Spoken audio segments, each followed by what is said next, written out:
Good. I am ready. Second. Mike, will you get us going with the pledge of allegiance? I pledge allegiance to the flag of the United States of America and to the republic for which it stands, one nation, under God, indivisible, with liberty and justice for all. Gary, you mind? Our God, we thank you for the opportunity to come together today and to do the business of the county. We pray your guidance and wisdom upon the commissioners. We ask your protection on the county employees, and we ask your hand would just be over this county, protecting each one. We pray in Jesus' name. Yeah. Thank you.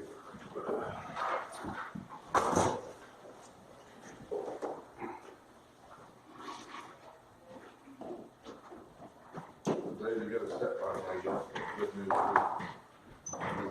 We've been back for 2 weeks for a while. All three of them. All right, here are the minutes, and then I've got some stuff I want to bring up before we really get anything today. I reviewed the minutes and make a motion that we pass. Second. Moving second, all in favor? Aye.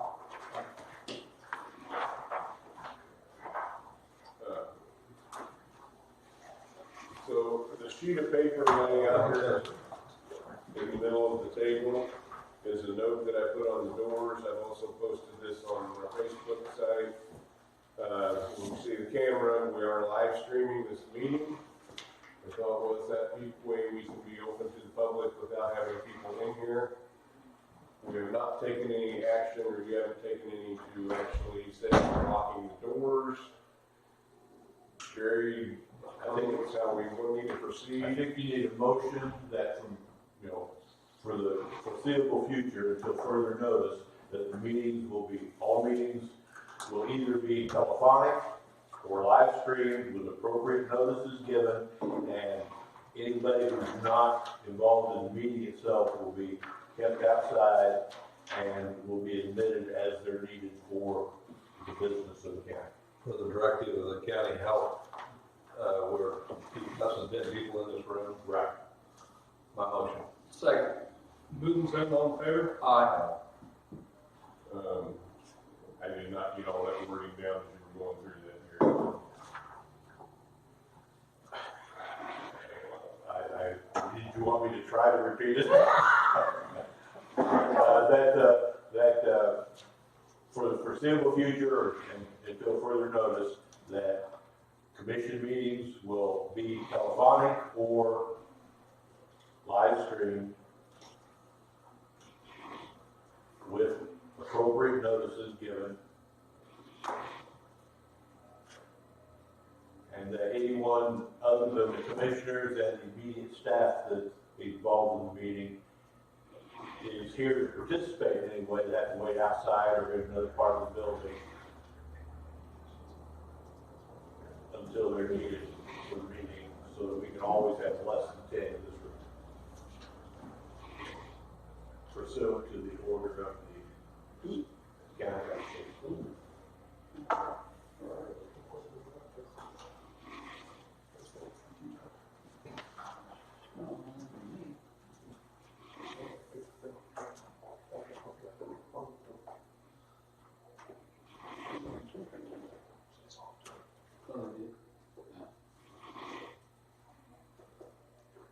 Somebody on that roof. Running the house. And I will go back on the record and clean that up and get it all in here. Somebody that was great. It was all wet. This is done, so we're gonna see what.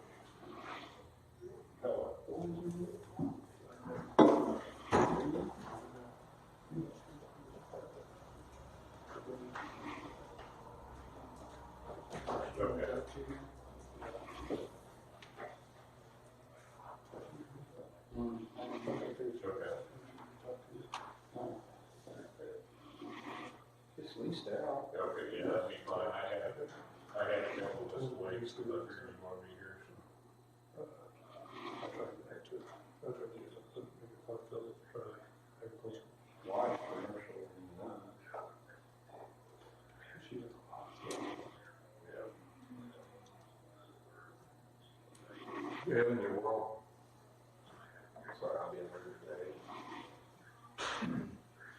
Yeah.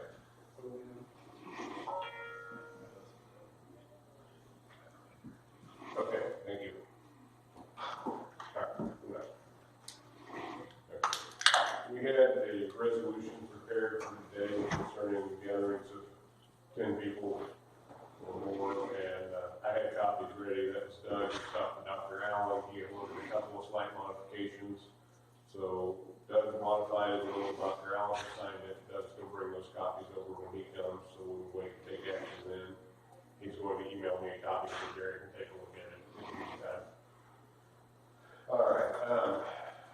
You have 2 medical orders today.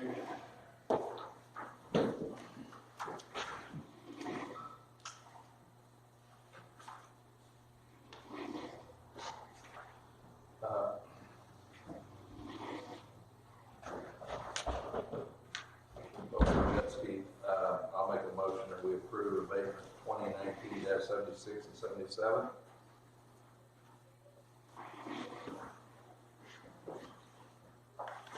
I'll second. Moving second, all in favor? Aye. And then we have the bills for the week. $190,192.18.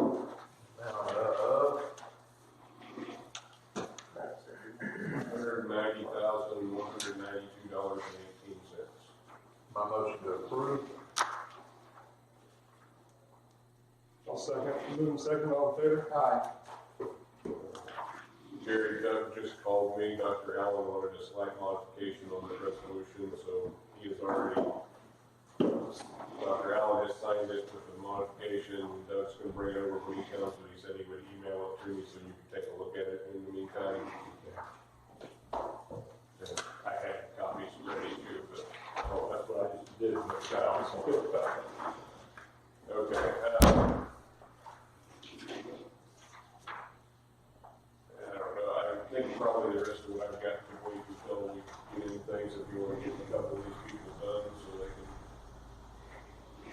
move on. He called me and he said he was wondering if he could get in early. Is that him that pulled up? He's been standing up and chatting. Oh, was it here? He's out there. Galen, you want to go ahead and go and somebody can grab Jamie? Absolutely.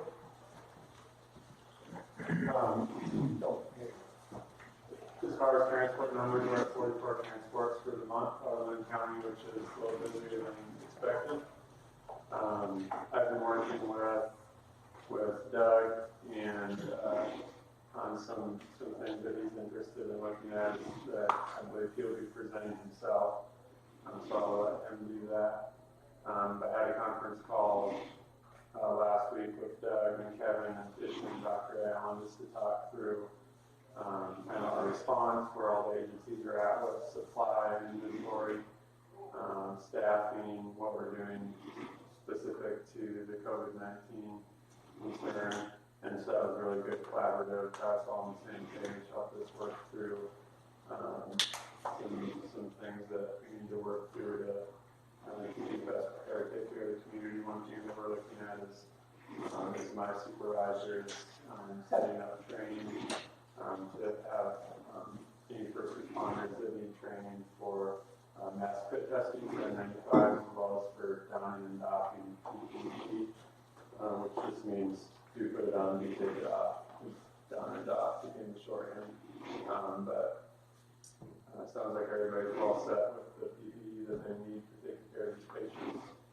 And we just have some logistical paperwork things to work through before starting to do the mass fit testing and training for the first responders so that they feel comfortable coming on medical calls with potential COVID-19 patients. So in the field, any patient that has lower respiratory symptoms, cough, fever, we're taking these precautions on whether or not they have travel history, so this is that community spread. So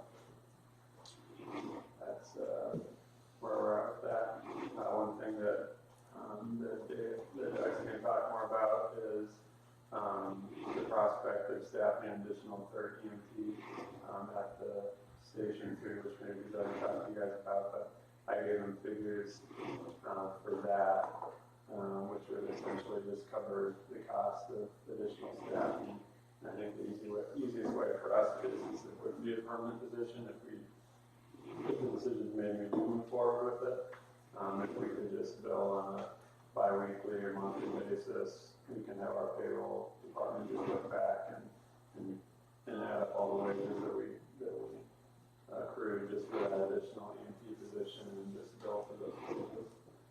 So I provided Doug information, he's asked to work through that request.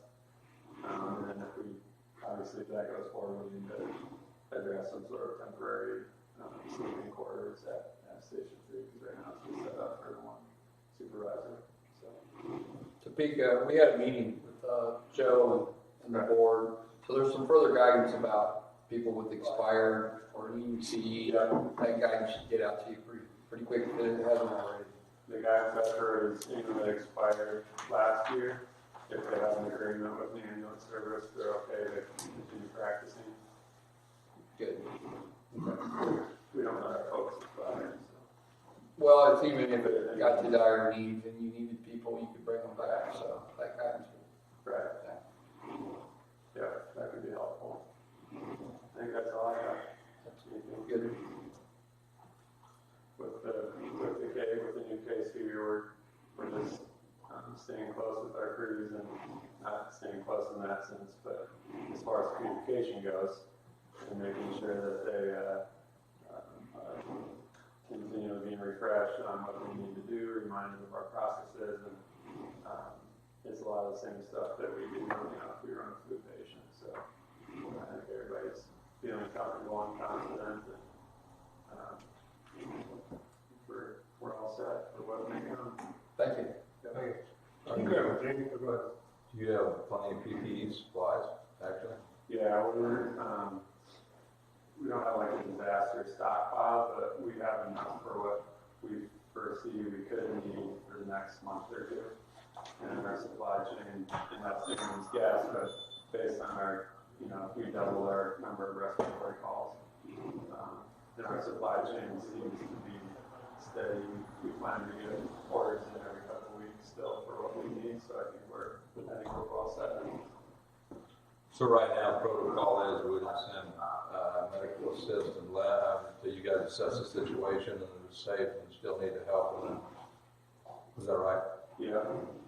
So, currently, AMR will be first on scene at any medical call and assess the patient if there's any risk for lower respiratory symptoms or fever, potential infection.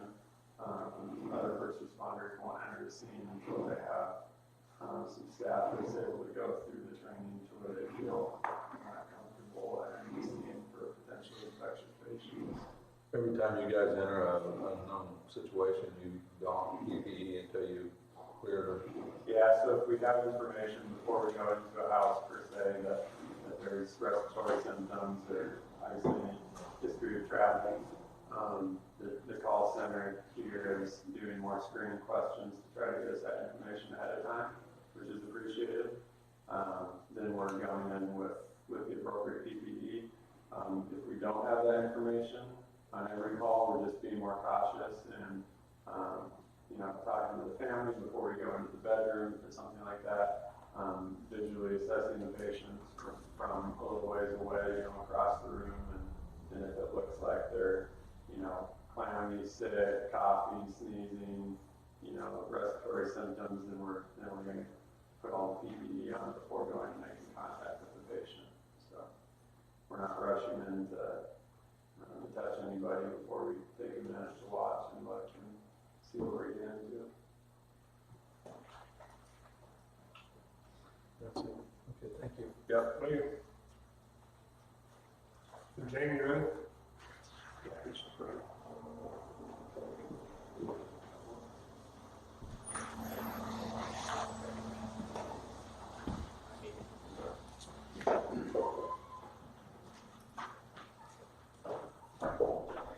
Good morning. Mark, how are you? Good. Good. Go over a couple of things. Kevin, you talked to me about the jail? Have not. Okay. So, most counties throughout the country we're not trying to keep people out of the jail, if you will, but what we're trying to do is be more efficient.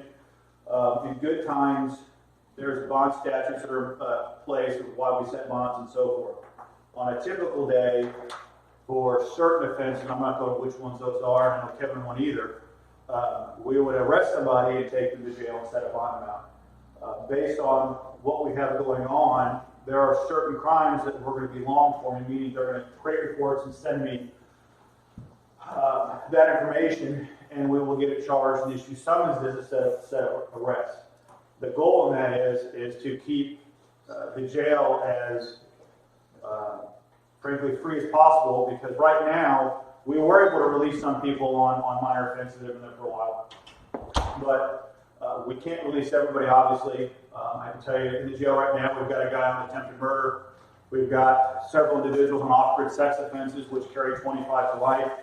Those people are obviously, they're only accused, they're not convicted by any means, and that they have their day in court. But those people are going to have substantial bonds per the statute and so forth. So we are trying our hardest to find a way to, one, protect the community, and two, minimize exposure to county employees and, frankly, to other inmates. So we've spoken to the chiefs in the county, and they are understanding of it, and they're complying with that request, which is a very good thing. But like I said, I'm not going to go into what those offenses are. We're long forming, and everything is at discretion too. If you got, frankly, somebody being disrespectful to an officer and causing problems, they're going to get hooked up and go to jail either way, even if it's a minor offense, because they can't control themselves. Obviously, they can't control themselves in public. So that's one thing we've done. In addition to that, I know Kevin talked about it a little more depth, and I'm just going to say I agree with Kevin wholeheartedly on this. He's requiring all inmates that come in to be medically cleared. That, frankly, is going to be an expense for everybody. It's a minimal expense compared to what the expense would be if someone got sick and it spread, where they have to be cleared medically, meaning that they are okay to be in the jail. That is, anybody that comes into the jail has to have that done. I know we had that, frankly, that issue last night got brought up, and we had to address that issue to make sure that was complied with. But there are a few things, I don't know if you guys have talked about it yet, Gary and I have spoken about. One is, and I know an email was sent in relation to this, if there is an outbreak in the jail, and I'm just planning ahead, and you have multiple people go to the hospital, that's going to be a substantial expense. I mean, just an absurd amount of money. The concern that I have for the county is where are those funds going to come from? And these aren't little bills. These are 50 grand and more, depending on if they get put in certain isolation rooms and so forth. The goal is, and what Kevin and I have worked on is to minimize that as much as humanly possible. But even doing that, obviously can't stop it. If that was the case, the virus would already be over. So that's something that really has to be delved into, because I know Kevin's budget, my budget, and no one planned for this.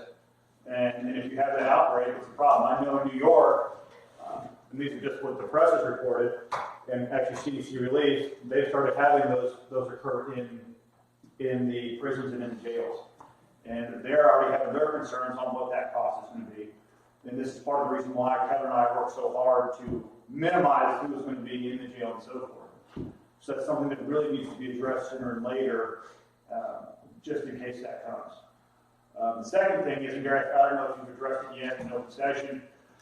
Last week, the bill was signed that has taken effect where, and I will put the gist, basically it's the Coronavirus Act. It's not what it's called, but that's the gist of it.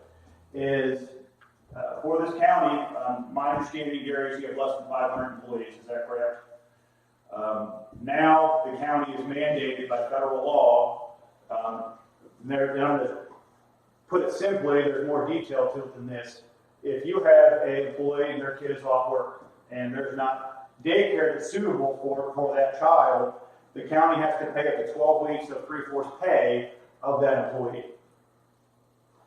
There are other things as well the county now is mandated to do, which encompasses if someone is in quarantine. Then there's the issue of I can't remember off the top of my head, is it 3/4 or full pay for that 14-day period? It's full pay for 2 weeks and then 2/3 pay for the rest of the 12 weeks. So my question to you guys is, one, the policy is pretty clear, we have to follow the laws. But how are we going to handle that? Because I've got employees that have kids, I've got employees that have kids that are off work. I don't know what they're going to do, and frankly, if they come to me, I've got to do it. What is the county's policy on this? What are we going to do? That's the question. We have to follow it, but there's obviously policies in place that we need to get to how we're going to handle it. David's office is working on that as we speak, and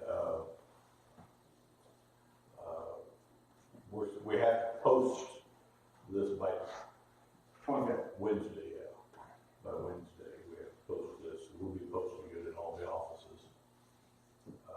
But David's office is working on a contingency plan to deal with all that. The commissioner haven't had a chance to discuss it all.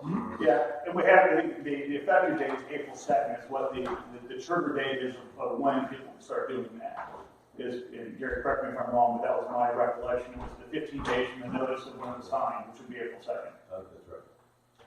So that's that issue, and then, I'm trying to remember what else I got. The next one is, CDC has guidelines, and this goes back to policies, in place where if people go to certain areas on vacation, they need to quarantine when they come back. That's the guidelines the CDC has put forth. What is Linn County's policy in relation to that? And I'll explain to you why. We had a parole was in my office, and we're closed. Now we're fully closed. But when I first came to you guys, we're locked up unless we know who it is and so forth. And one of the parole officers knocked and said she wanted to come in. We got a big damn sign that says, "Don't come in if you're sick, this, and this." She comes in anyways, and she's been in Florida, and she's supposed to be quarantined. We really had no contact with her. I talked to, Craig was there, Doug was there, the doctor was there. Minimal contact, no issue. He said, don't worry about it, because we didn't have any problems. Am I happy about it? Gary can relay to you sometime what my exact terminology was, but no, I was not. So my question to you guys is, what is the policy if we have a county employee that goes into one of those locations, is the county mandating that they quarantine themselves? This is something that's also something we're going to be discussing on in regard to a couple specific employees, and then extrapolating from that to an overall policy. So, Gary, you know how I am. Here's my issue. And I understand that things are evolving. Sometimes things have to go quickly. Well, that means we've got to have a meeting every day. It doesn't matter to me. If I have an employee that leaves now and goes to Tennessee or goes to Florida or goes to California, goes to New York, goes to Washington or goes overseas or goes on a cruise or whatever the guidelines CDC has got in place, they come back in 3 days and we don't have a policy in place, I can't tell them they can't come to work. We'll have some direction before the end of the day. Okay, that's my question. So we've got it there so I can notify my employees of that. Dr. Allen's working on it as well, right? Yes. Yeah. So there'd be some mandate. That's who it come from anyway. Well, yes, or it could be a policy in the county too. But yes, as long as it's there, because that's the question I've got, because I've got to make sure my staff is protected, and or if one of my staff decides to go somewhere, or frankly, if I decide to go somewhere, that there's something in place that I can make sure I can default to, showing that will be the case, and so forth.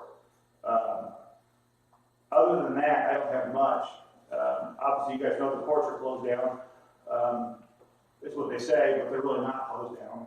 What we're doing is they have essentially moved all non-essential hearings to a future date, and all essential hearings, which are emergency hearings and or in custody first appearances, are still have to be handled. All speedy trial issues have stopped.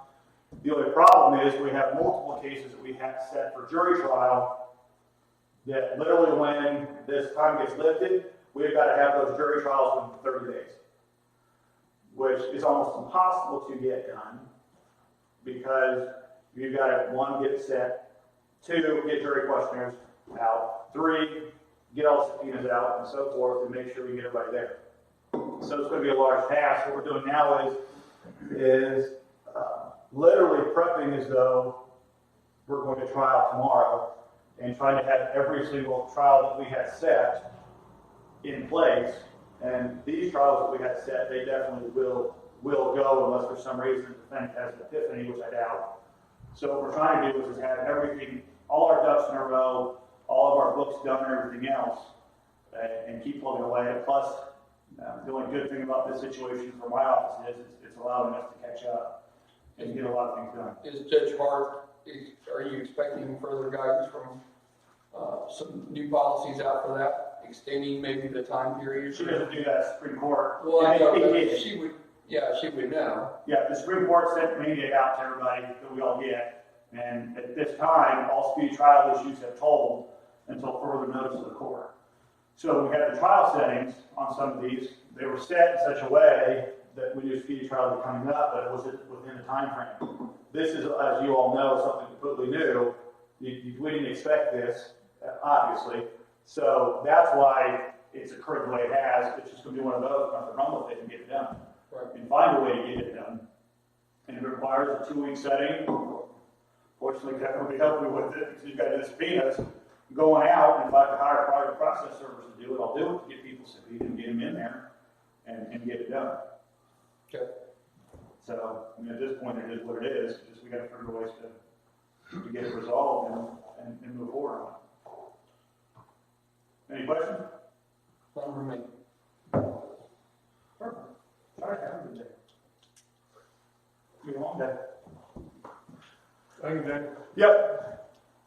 Kevin, you ready? Yes, good morning, gentlemen. Morning.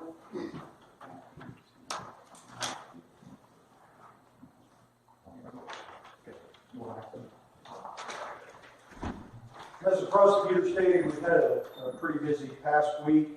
We've been clearing down the jail and working with some of those nonviolent crime issues and trying to get our jail into a position where we would have the ability to just contain it a little bit better, not have so many people in and out. As well, he talked to you guys about an issue for medical clearance. We call it fit for confinement.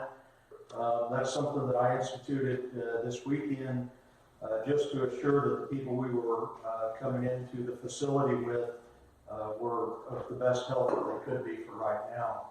And you know, not suffering from some illness or virus at this point. So we're really working on our jail healthcare system and trying to make that something that works with the current situation. So our total prisoners right now are 23. We have 8 prisoners in the house and we have 15 farmed out. Our goal this week is to bring some of those folks who are farmed out back into Linn County and get our number up. We'll probably try to keep it around 15 because what we do know is that we're going to have to save some dollars in out-of-county housing right now because we're going to be spending some more dollars with other tasks that we'll be doing. So this past week we had 99 911 calls. That's down about probably 20 from some of the weeks we've had. I think people are staying in a lot more and we're not seeing as many 911 calls. It's my belief if people are quarantined though for those 14-day efforts, we'll probably see those go up substantially because sometimes when you put a lot of people in the same place, you tend to get 911s for domestics and fights and stuff like that. So this past week in the jail, we had 962 contacts with our inmates who are in jail. That's down about 300 or 400, but with our numbers being down, that would also go down. Our calls for service this past week, we had 297. That would be for law enforcement, fire, and EMS, just coming out of communications. This past week, we served 40 civil process papers. We did 12 VIN inspections. That has been suspended for now. We're just trying to limit public contact and people inside of our facility for the health of the facility.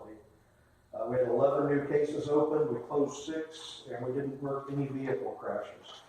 As the prosecutor had stated, you know, with our jail numbers down and stuff, and I want everybody to understand that's just for the health of our facility. And with the fit for confinement, of course, that's for the health of the facility. So that's a goal for us right now that we're trying to reach, just so we don't bring anything into the jail. This past week, we had about a 6-8 week case that we had been working with that was involving a large amount of methamphetamine. This past week, our people were able to seize about a 1/3 pound of methamphetamine in the county. And 6 or 8 of us have been working on that case for some time. Those folks were brought to jail. That was out of the Parker area, and it was a very successful operation. No problems, no injuries, nothing like that. So that was a good little case for us in the midst of all of this. And I guess, you know, we want our drug dealers and stuff out there in the community to know that just because the county kind of does restricted activities, that's one activity we haven't restricted yet. So we're still out there taking enforcement measures. We still have active investigations underway, and we're trying to serve the community's needs in several other ways at this point. And when the schools closed, it offered us the ability to differently utilize our school resource officers. So we have them, just like in the summertime, we've already moved them out to shift work. So our patrol efforts are up. We're using 2 at night and 1 in the day right now. And they've gone to a 10-hour shift. And when we get when our new 28-day schedule comes up, they'll go to 12-hour shifts, just like the rest of the deputies. We're just trying to save some overtime dollars right now so we don't run into an issue there. Because, like I stated before, we know costs will be up. With the courts going to restricted activities as well, it's offered us the use of our bailiffs. And right now, I have one of our bailiffs who's on essentially a full-time paper service mission. We're trying to cut those paper services down. We don't anticipate as many civil service projects coming to us from the courts, with the courts being restricted. And then the other bailiff is currently gathering PPE equipment and packaging that equipment for each of our deputies to have in their patrol cars, and each of our jailers to have that available to them as well. So that's kind of where we've been in the last week.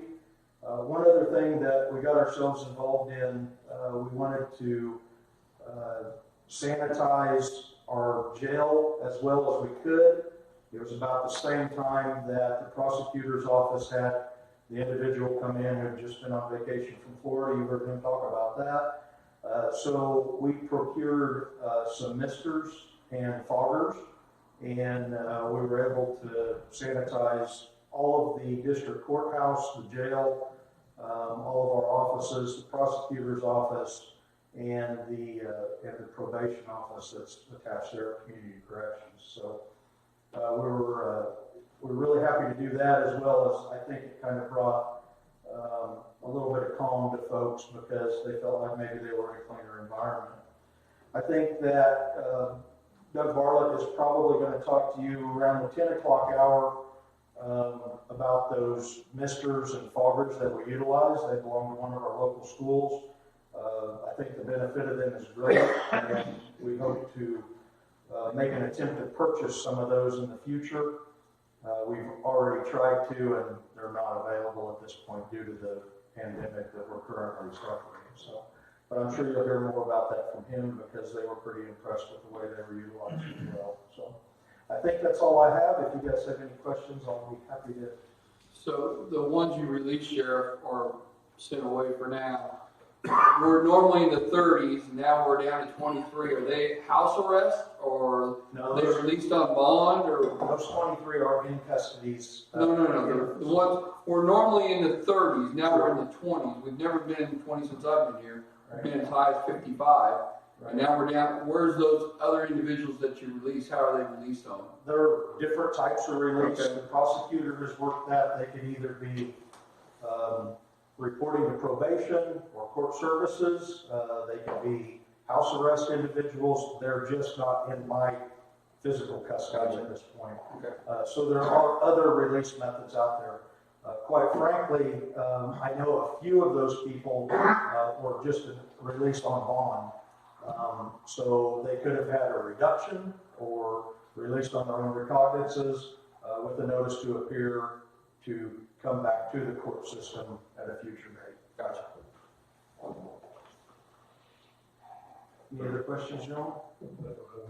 Thank you for your time. Are you gonna be here for a little bit? Yes, sir. Because I think we got a couple other items that will concern you. I'll be here. Kevin, the protocol, if you suspect that there is a virus, I mean, you guys have PPE available to you that you can run? We do, and as I've stated currently, we have it. Our problem is we've been receiving that from the health department through the firehouse and places like that. So currently, Deputy Carolyn West is putting all that together so each person who would have contact with the public or contact with inmates in the jail, they will have their own personal set of PPE, so they'll be able to utilize that, get to it quickly. As Galen had spoke earlier, his supervisors are all trained for the fit testing of the N95 masks. So we're in hopes that this week that testing will take place, just so all of our people are certified in the use and understand what that level of protection is going to do for them.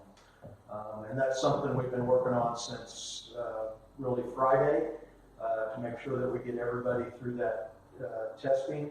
And it's my understanding that fire and law enforcement will both be doing that. And I think we're going to do it at the Pleasanton Ambulance Barn the way we're talking right now. So our people are kind of excited to be able to have that level of protection and understand it a little bit better, because quite frankly, in law enforcement, that's not something we generally would have to work with. It's not commonplace for us. So it'll be kind of nice to have a little more information there. If you do get a prisoner in that you suspect that is either exposed or has the virus, what's protocol? Do you have a place to isolate him? Well, that's what we're going to have to do. We're going to have a measure, and we're meeting today to talk about that exact thing a little bit more as to how that's going to look. Right now, the best thing we can do is just assure that everybody coming in, their health is good for the day, and that we can move forward with that. I've spoke with our healthcare contractor who comes in. They're totally on this. They've been sending out emails and how-tos for the past month, and they've been really great to work with through this. They have a lot of ideas, and those are some of the folks that we collaborate with on those internal jail issues as to how to contain that if we do receive it. A lot of that we're learning as we go, and of course it's changing daily. So we're seeing, what we did yesterday doesn't necessarily work today because of some situations. So it's just a daily effort that all of our people are working on, and it's really going really well right now. I'm really proud of our staff and how they've received it, and quite frankly, the collaboration with emergency management and our health department has been unbelievable.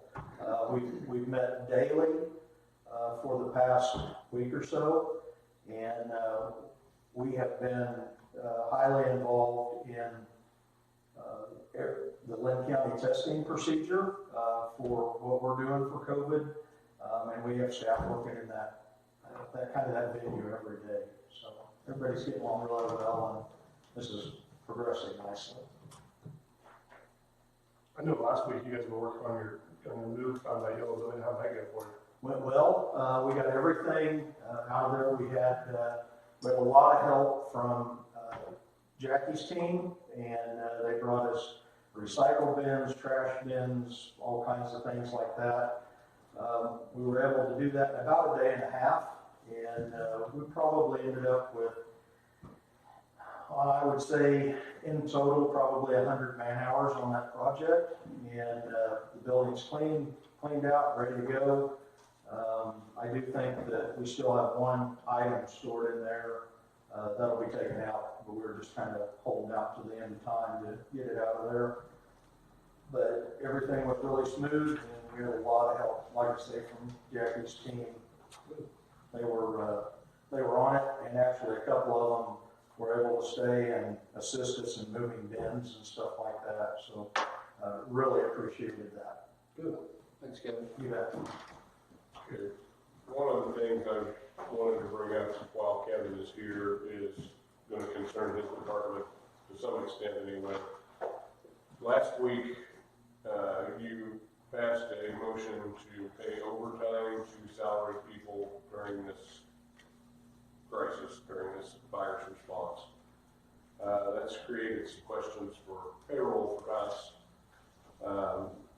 Here is, and there's copies there of an email that Amanda sent me with questions she had. First, she's saying, do you want every salaried employee to receive overtime?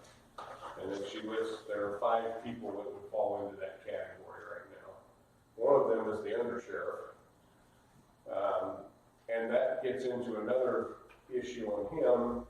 Do we then fall back to that 171-hour schedule to figure overtime for him? Do we pay him additional regular time for anything over 40 in a week till he gets to the 171? We need some guidance on how we want to handle this. And then our other question is, where do they want these funds paid out of? Which I could probably have an answer for you for that if you're not taking them out of the individual budgets. We do have money in the contingency fund that we put in there every year in a line for personal services in case we need it. This year there's $150,000 in that budget. So we can set up to where we pay the additional costs of overtime for salaried people out of that, if that's how you guys want to handle it. Or you can take it out of the budget of the department they're working in. I mean, that's really a decision we need to get before we process payroll today. Is Bobby getting overtime because of this crisis specifically? Yes. I mean, he's a salaried person. Sure, but is he working extra hours because of the crisis? That's what I mean. Yes, sir. That would be, I know that's a true statement. I mean, I know that I have communicated with him just simply this weekend many times, which would put him in that position. He's been involved in the planning for protocols and stuff like that in the jail.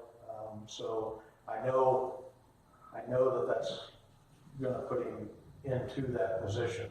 And I appreciate you bringing that up, Dave. I hadn't really thought about that or what we would, how that would look. When we get The second question I know they're going to have is, does your budget have room to pay him overtime, or does that, in your opinion, need to come from somewhere else? Well, one thing we're doing right now is we have the realization that this pandemic is going to cost us extra money. So we are bringing people back to the county with our jail numbers at home down and stuff, and we're going to attempt to save out of that out-of-county housing budget that we have. That budget for out-of-county housing at our current run is about $340,000 is our general expense. I know last year out of that budget we spent somewhere around $260,000. So it's my anticipation for, as this continues and we change the face of how we're enforcing some of these things now, I think that we'll probably save some dollars out of there, and that's my plan as to how we would take care of those extra expenses. It's my hopes. So I think that we probably could consume some of that, of course, but I think at the end of the year, we're going to have to understand that we have a different Linn County today than we had a month ago. And this is something, if we go for a while now with the departments paying that overtime, we could switch over to this other fund if we need to later. We could make some adjustments later in the year if we need to. So probably the biggest thing they're needing besides how we're paying, or what fund we're paying it out of, is deal with Bobby, because he's the only one on this list that would fall into that 171 hour for overtime type of deal, because that's just law enforcement. The only way we can really get that to work in our payroll system is to just pay him for hours worked. So instead of paying him a salary and then just saying, okay, now you've got so many hours of overtime tacked on, we need to look at the actual hours he's working because of that 171 and the way the system processes it. I don't think that's going to make a big difference on how much we're paying him on this for the overtime. It's just to make our system work. I think the reason for this, and please David, correct me if I'm wrong, but it's to consider under the state of emergency if we were to receive dollars back. Is that fair? It's a tracking mechanism? I think that's some of the benefit of it anyway. So at some point, there is a possibility that the overtime that was paid due to the pandemic could come back from a state or federal agency. It is possible, yes. I would ask the commission to consider that too, because when that, if we get into a position where the undersheriff finds himself in a vast amount of overtime, and that, let's say, FEMA check rolled in, and it's coming out of my budget, that FEMA check doesn't go back into my budget. It would go back in the, more than one fund in this case, but for your part of it, the general fund. Yeah. Yes. But we can always amend budgets, so that's an option we would have to when we get late in the year. We say, okay, the sheriff, just as an example, went over by 50,000 in payroll, but we got 40,000 back from FEMA or whatever source.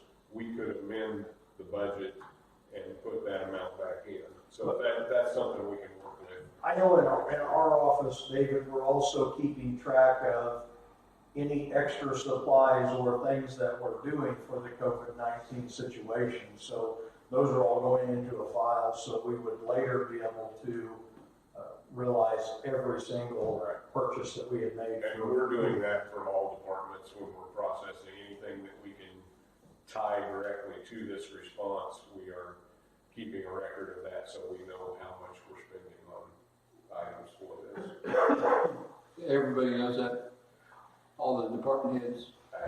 I have not communicated with all of them personally. Jack, are you doing it? Absolutely. Yeah. So I think we've all tried to maintain a tracking mechanism for where we're at. I think that would only be responsible. So I think where I'm at right now, so they can get busy on payroll, is the first part of the question, and I think that's already answered with the motion you did last week. Does this include every salaried employee? So there are 5 people listed there. It's Doug, Dee, Jackie, Chris, and Bobby. And the way that motion was made, I would say yes, it does.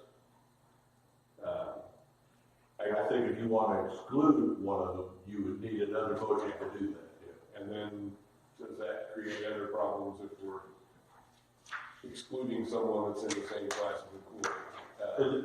There would need to be some rational reason for it. And to me, an answer to this is strictly an example, but say Dee's not doing anything with this response. That doesn't mean he should be working overtime just to be working it. That means his supervisor, who is Doug, needs to say, no, you're not going to work overtime at this point. And I think that can be handled at the department level. I think the biggest problematic issue is determining where the undersheriff would fall when it came to a 160-hour work schedule or as a law enforcement work schedule, which is 171. So, and that may be something we need to sit down with you and him and figure all this out. I mean, I think we can do payroll without maybe having all of that answer. We need to get some of this answered today, but we can also go back. I do know that here recently he was directed to go back to the time clock and enter his assured. Because we're trying to keep track of this. And I don't know that Under Sheriff Johnson ever stopped. I think he tracks himself that way through the time system. So I guess that's okay. Question number 1 for me: do you want to include these 5 who are our salaried employees And by that, we're not including anyone who's an elected official or a contract employee. It's just the salaried regular employees, which is what the motion said last week. So if you're okay with that, I don't think we need to change anything from that motion. I am, due to the fact that every one of these individuals could be directly impacted by this pandemic. And, you know, he could, for that example, he could be chasing PPE or whatever, and he's directly supervised for Doug, so I'm perfectly fine with that motion. Like, Same here. it's associated with the pandemic. So then, on where we want the funds paid from, do you want to just go ahead and leave it in the individual budgets for now, until we get to a point we need to take some of that other money out? I think so. I do too. That was all of that. And then for the other, on Bobby, since he is clocking in, we're tracking his hours, I think that's the way Amanda was setting him up now, was we would look at him just like we do all the deputies on that schedule, and we'll pay him hours worked, and if that hits overtime, then it goes to overtime. Does that make sense to you guys? You track your hours anyway, don't you? Do you actually clock in? And I know Doug has been clocking in. Yeah, and they do, but typically we don't really even look at it because they're just drawing a straight salary, we don't have to. But I can tell her to go ahead and just treat him the same way as deputies that are on the 171 hour schedule, pay him for hours worked. That's what's fair to him, I think so, in my opinion. Kevin, you're nodding your head, yeah. I totally, sorry, I totally agree. I think that would, you know, be the way to do that. And like I say, he's already been working on his tracking mechanism for that. So I think we're fine, just as long as, you know, that's good with the commission. That's great with us. So we just wanted a little clarification before we process payroll this week. That one kind of hit me out of the blue last week. I wasn't ready for it, so I didn't know some of the questions to ask at that time. Gotcha. Okay, well, I will let Amanda know where we're at on all that. Doug and Tisha should both be on their way soon, but I think they were tied up with some other meetings. We don't want to get into that resolution until Doug gets here. I do have another thing that I received in the mail this past week. It's concerning the stormwater pollution prevention plan for our building project. Gary has reviewed this, but I think what this amounts to is an application to the state for the stormwater pollution prevention plan. This was sent to us by Toth and Associates. That's the engineers that work with that part of the project. They do the water project. They have included the check that goes with the application and a place, looks like about 4 places for the chairman to sign. And Gary, you want to give me anything else on that? Well, you all know what a stormwater runoff plan is. You all would swim it. And I looked at every page of it. I reviewed it thoroughly, and it looks, of course, about 98% boilerplate. It's got some specific things in there, but I don't see anything out of the ordinary in the very acceptable. I think probably my one question on the signatures is the way they've done this. Rick was the chair when they all this started, and they have Rick's name on here, so it's either one. No, I think let Danny cross out Rick's name, print Danny's name in, and then sign. Okay, and it's actually in the title page. It's not back where the signature lines are, so that may be something where I need to go back and find everywhere that it lists that. But if Gary is satisfied with it, then we can do it that way. I think we would just need a motion to approve the stormwater pollution prevention plan application and allow Danny to sign. Does that sound correct? A motion. Second. Moving second, all in favor? Aye. With the stormwater pollution plan, usually gets in troubles where people don't keep it up after rain event or don't monitor or something like that. I assume that'll fall over on our construction manager and or the site development person.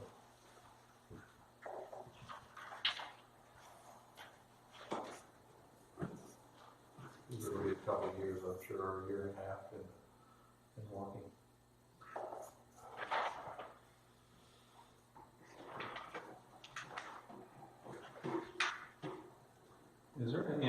any inlet boxes over around the jail, Kevin, you're aware of, like? What's that, sir? Inlet boxes around the jail, like storm, it's all curb and gutter, is it not? Over here? Over the jail area, Yeah. it's all curb and gutter, There's or is some drop inlets on the curb. it on the state side of things, isn't it? No, they're on city, street, and completely full on. Are they now? You might want to report that right now, so you don't get for that, but nonetheless, they Completely mudded in. We found all of them. They go to the front, to the back, out of the back of behind the jail. We located all those and every one of them. Yeah, what you're talking about is drains from the roof of the jail out to the gutter. Yeah, and then there's some. You're talking about drains in the gutter into a storm sewer. Yeah, go right through the storm drain. is there storm drains? I didn't think there was actually a storm drain there. Like inlet boxes in the curbs? Yeah, well, Wouldn't surprise me if the state didn't have a couple of them in there. not for the storm. Probably wouldn't hurt for us to go ahead and take some video of what they look like before we get started, because even the best laid plan's gonna have some infiltration.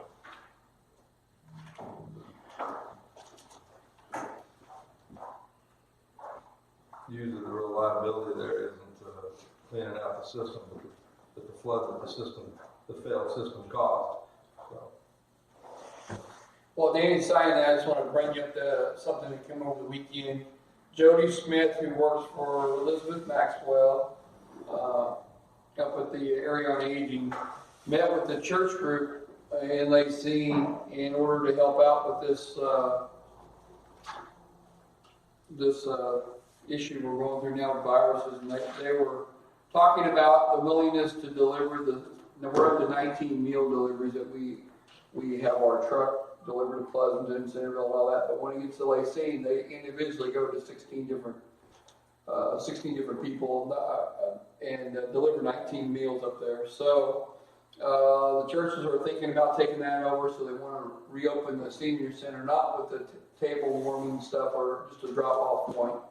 And we talked to Jackie a little bit about maybe he had a personnel that could fill in just during this crisis on like a month-to-month basis until they can go back to the marina or wherever they're working full-time at in order to deliver these meals, if the churches are willing to do that. Right now, I talked to a couple of the pastors, and they're trying to get their act together and find out if they really want to do this or not. So in that event, would you have any objections to going ahead and doing that? Because it's really taking about an hour and a half of their time up there to deliver, once they get up there and drive around and Linn Valley and Lacey deliver that. This would help out if they did that. if the health personnel decide that it's safe for them, Yeah. let's pull together, why not? So if you can do that, Jackie, and another thing is I wanted to bring up, and Gary. Yeah. Okay, good. So we're good on that. Need heating in person. Yeah. Another thing we've been talking about for a long time, and it's coming up faster than we think, is the election that's coming up in November, but before that too in August. As I wanted the Linn Energy some stuff on that, so we can vote on that. So, David, have you had the opportunity at all? A little bit, I've looked at it. I think we're going to need a resolution from the commission. It's going to have the exact wording that goes on a ballot in order to do that. So I think that's something probably Gary and I need to work on with you guys and see how you want to ask that question and get it set up. So Yeah, we had promised an advisory vote on that to the people, and I want to keep our word on it if we can to let the people vote on this issue. And a simple vote, yes or no on the energy, Linn Energy, and then whatever else we need to tell. Just keep it as simple as possible. yeah, and I think probably at this point, maybe Gary and I work on some language for that. I'm talking about it while you're not here, Gary. For an advisory election on the wind energy, I think that needs to be done by resolution of the commission, so we have the language they're going to put on the ballot. So I mean, that's something maybe you and I could work on at some point of how to set that up, and then we bring it in for approval. How many days back do you have to have it we've got to be ready to mail ballots 45 days before the election. We've got to have time to get them set up, processed, and printed before that. At least 2 months prior to an election, a little longer is better. Okay. We won't know until June 1st who all's going to be on that ballot, because that's the deadline to file. So that's what we're looking at August. So really, by the 1st of June, I would want to have all that language in place and ready to go, because probably even if we could get it ready by the 1st of May would be helpful, because we'll do a lot of that setup and then just be plugging in names of candidates when June 1st hits, so that we can immediately ship that off to ES&S and get our ballots ready. Just to be clear about this, the advisory election, first of all, is not binding on anyone. Sure. It just says, here's what the people are thinking. Secondly, certain aspects of that advisory, even if you have it at the same time as another election, there has to be some separate record keeping on certain aspects of it. So there is some additional cost, even though you're doing it when you're doing another election. So just make sure you're clear about that. Yeah. So, yeah, I think if we could get all our language worked out and have it ready to go by around the 1st of May would be helpful. And I don't see why we can't do that. That's giving us over a month to work on it at this point. Did Bourbon County the last week of unanimous vote went ahead? What they vote on? They implemented 5 different agreements. I can get you copies of that to look at. An agreement to a road agreement, a damages agreement, a decommissioning agreement, an agreement as to a complaint process, and I forget what the 5th one was. But they had 5 separate contracts with this company, and they really didn't have any leverage to make them do any of it because they had no zoning. But the company was willing to do it. I can get you copies of them. I pulled them off so we could read them. Okay. Different company than went through Allen County, or? It's Jayhawk. I can't think. I don't know who was in Allen County.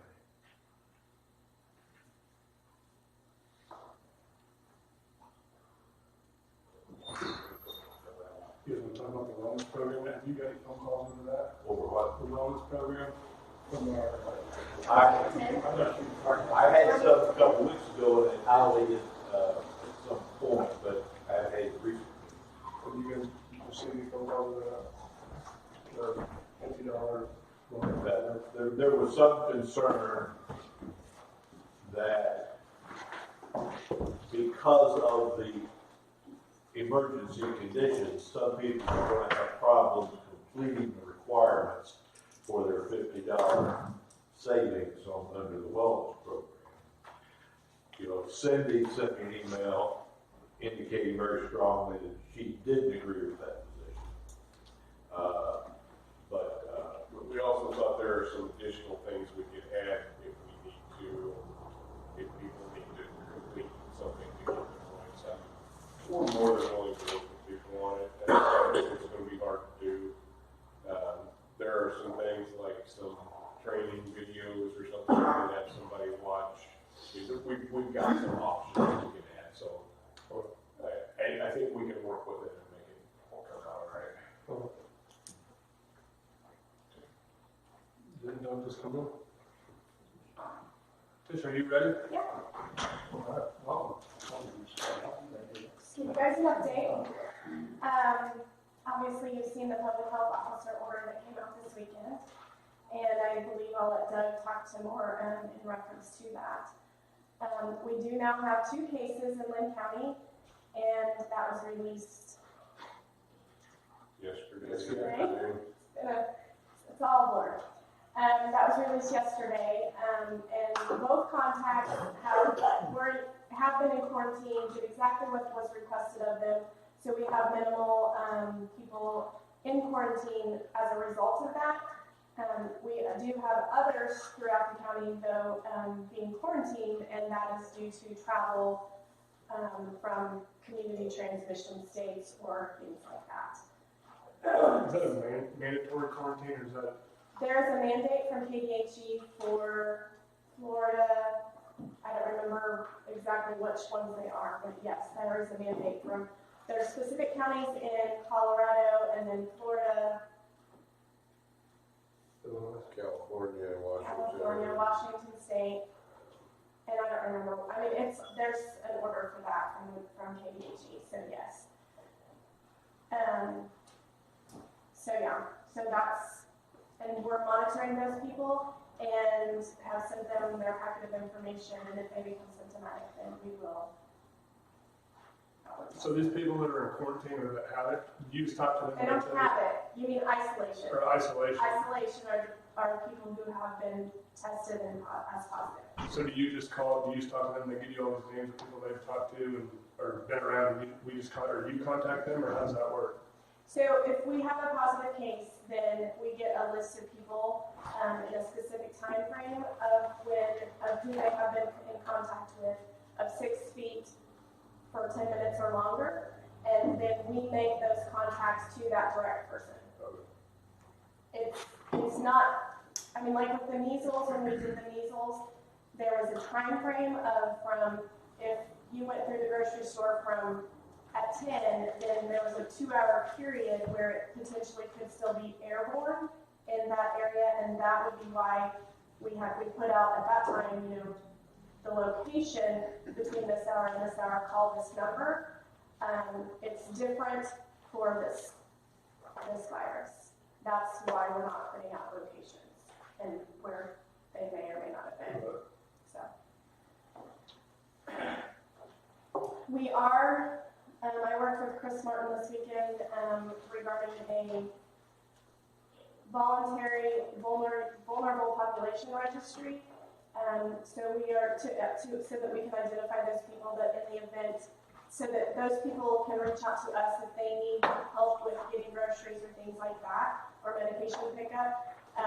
We're going to be putting out, and there's going to be a digital option, there's going to be a call-in option, and there's going to be a paper registry, so that we can identify those people who need assistance during this time. Are you working with the area on aging for that as Yeah, well? Concern, I reached out to Concern, the churches, area agency on aging, and then housing. Yeah. So there may be some funding later on in the event that we need that, right? We are picking up some additional PPE from our healthcare coalition in Topeka, Northeast Kansas Healthcare Coalition. We can put out a request to them, kind of like the SNS, Strategic National Stock Supply, but we get from them first, and they do have some available for us. I requested that yesterday, and we're just going to have some. So you know, today. and I'll ask Doug there, he's sitting back there too, that because we have the availability maybe to get some of that, we're not just getting it to get it and hoard it from other places that may need it as well. No, we're getting it so that we have it. I know, but I mean, we're not like overstocking, just get as much as you possibly can where we're keeping other agencies from getting it in other places, are we? No. Some of the stuff we don't have any at all at this point, so we can't even give it to our responders, which I'll talk to you about here shortly. Okay. KDHE yesterday changed their testing criteria, so we may be, I am looking into partnering with a lab such as Western Lab or a lab in regards to testing people. I would still do the specimen collection and testing, but then they can bill their insurance for that testing. The cost is around $200. And I think what I've seen mostly is insurances are paying for this. But that if people meet the criteria that previously did with KDHE, because they're becoming more stringent so that we can't test just people who have been exposed. They have to now meet a more strict criteria. So I'm looking into that as an option so that we can, they can go to their healthcare provider, but if they go to their healthcare provider, they're potentially exposing all of those people. So we're trying to prevent that. And then I will need I'm going to ask for a 10-minute legal with you guys and Gary and Doug. And then we were just talking, Kevin and I, like a few minutes for personnel included with that too. Was Kevin in there? Kevin, you guys? Just no more of your team, Kevin or Jackie or nobody. I think just, So I mean, you have dates on the possible new testing that may only take a couple hours to test? I do not have any additional information on that yet. That's, as I reach out to try and figure all this out. Okay. And that's the other thing is doing it through KDHE takes, Days, right? well, 24 to 48 hours, depending on their case or testing load that they're doing. Quest and LabCorp currently, I think, are 4 to 5 days. So it does take longer. Obviously, once someone is tested, we are quarantining them to their home until we have those results.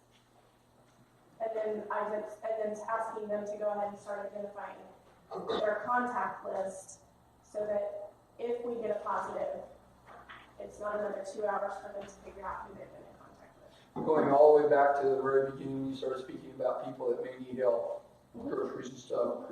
Who else is getting that information to you? Is it the mayors of the cities helping you with that, or? We'll reach out to anybody who wants to offer that assistance to us to get those lists out. Okay. Yeah. So, Not anybody can get tested, right? I mean, you have to have a certain, you have to have symptoms, you have to meet certain criteria. So Danny, if you wanted to come up right now and be tested, that is not something that we do. She's been coughing. Do they call 7302 number? And then I'm gonna let Doug talk. I said I'm gonna let Doug talk. If we can go push with some motivation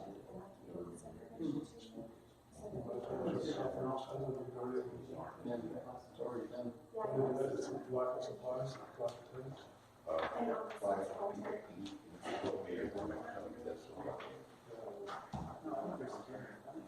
So you can go through the paperwork, which one you can't do it.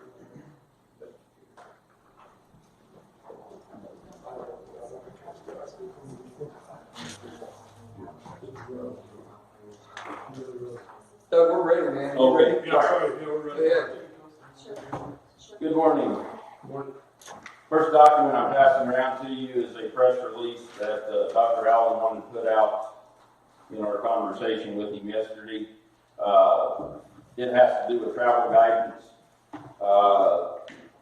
We found out yesterday that Casey metro area is doing a stay-at-home order. I believe it's effective for 30 days. This morning we learned that some other counties around us may be following in line with that, but we don't know which counties at this point. At this time, we're not planning on, or he's not planning on implementing that immediately. Which one are you talking about? The stay-at-home order. We have a lot of people that work in the city.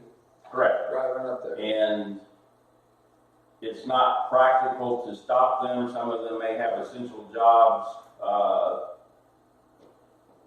There's probably more of a concern of the people from the city coming down here, which, I mean, they're coming to our grocery stores, they're coming to our Dollar Generals, they're buying gas. And there's no way to stop them from doing that. So at this point, he feels like we should not lock folks down and continue to try to work with the situation. Obviously, we're trying to stay ahead of it and be proactive and not react to it. He doesn't want to get into a reactive state. This document just kind of lets people know what's going on up there. There is an order, it starts tomorrow in the KC metro area. And then we've given them some advice, if you will, about actions or steps they can take to try to keep themselves safe and keep from getting the virus as they're moving in and out of the metro area. And this would work for them moving anywhere. Obviously, the metro area is the closest place where we know we have a community outbreak, but any movements or travel, these same guidelines or advice that's been put together would work for those as well. So as soon as we get back to the office, we'll kick this out. We just finished meeting with him right before we drove over here, so I haven't had a chance to throw it up on the internet yet, but we will get that done just as soon as we get back over to the office.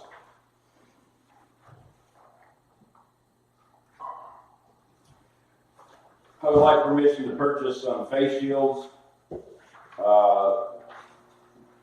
We would like to have 1,500 of them. They're $5.50 each from a vendor that the sheriff found for us that's getting ready to produce them. That comes to a total of $8,250. If we buy 5,000 of them, we can buy them for $2.25 a piece, which is $3,000 more, or $11,250. Dr. Allen has recommended we look at the 5,000 and feels like if we can get them, we may be able to sell part of them to other counties who are not able to get them at this point, recouping part of our cost. Having said that, this was a discussion on Friday. Tisha may have some that we can get today. So if we do get some face shields, right now our quantity is 0. We have none in the county to give to anybody. If she can get some today, we may be able to reduce this for less than 1,000 at $7 or $7.50 a piece. I don't remember, but obviously the more we get, the cheaper it is. But if she gets some for us, we may be able to hold off on that. But I would like to get your permission to do the $11,250 if it turns out that we need to. What's the shelf life on them? I don't know that there is any shelf life on a face shield. There's a plastic face shield? Yeah, it's Like you use when grinding, it goes right in. pretty So it doesn't much do anything to- disposable. It's going to cover the person's face so that hopefully nothing gets splashed on them if the person coughs or sneezes. They still got their mask on They underneath? still have a mask on underneath it. They'll still have Why their. would we need 1,000? Cause they're one-time use. They're one-time use, throw them away. We're trying to assemble 1,500 sets of PPE. Right now, we have no face shields. We have about 600 masks. We've not been able to buy or secure any of the other items. She's reaching out to an organization that may have some stuff for us. We'll see what they are able to give us. We can reach out to the state. I believe if we get stuff from the state, we're still going to have to pay for it. We've been working to try to secure it on our own. Last week, towards the end of the week, the sheriff found a company that's retooling from what they have been doing to making these. If we get it on the front of it, we could get some hopefully within the next week or so. In between you two, I mean, you're gonna divide 1,500 of these out to who? Who's gonna get them? The clinics potentially, if they run out of stuff, if pharmacies need them, the sheriff's employees, fire service, anybody in our county that runs out and needs them so that we can continue to provide service. No, I'm would just, get I them. wanna make sure we're clear. Understand, yes. I'm for the 1,500, is that what you suggested in the beginning?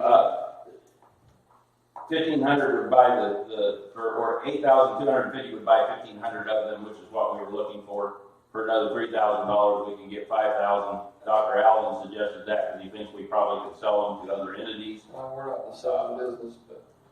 I think it's just by what we've been through in the last 2 or 3 weeks, being able to get a hold of PPE, and I think this is going to be a drop in the bucket of what we're going to spend on this whole thing, to me. So I'd be inclined to buy the extra equipment while you get a hold of it, and then either reciprocate with other communities around or in some fashion with that kind of money. But I think you're right about the hoarding.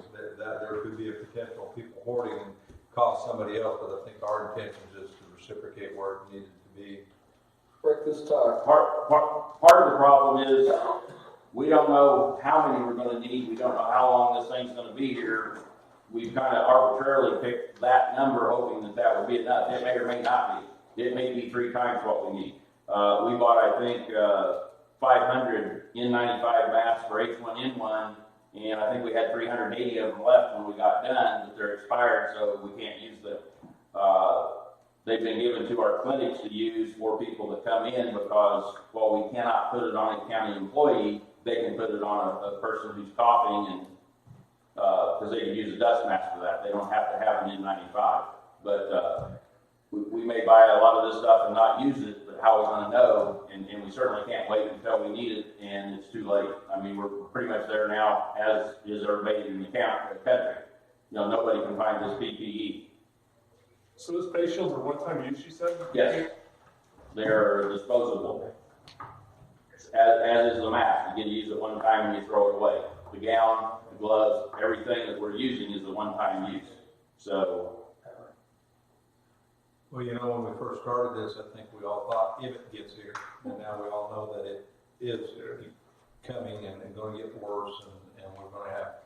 And I think initially, I'm guilty of this, is I thought people were possibly overreacting, and now the fashion of us that thought this was an overreaction is probably erring toward caution now. And now that it is coming, we thought the timeline was going to be a couple weeks, right? You know, we're going to have to duck our head for a couple weeks. Well, now we know that minimally we're looking at 30 and probably 6 to 12 weeks. Of, I don't know, for $3,000, I'd err toward caution and purchase them all. I'm with Mike on that. I'll make a motion that we go ahead and approve the expenditure of $11,250. No, I wouldn't vote against it. I just don't want us to get in the business of trying to sell stuff because that's for you. I don't care what you say. it's $11,250 with the intention that We're actually keeping people that may really need it right now away from that possibility of getting it. So, Right, we just haven't reached out to other counties to see if they want to tie in, because we haven't had time. And again, if she's able to get what she's asked for, then we may want to wait. The only advantage to doing it now is we get in the queue before they start producing it.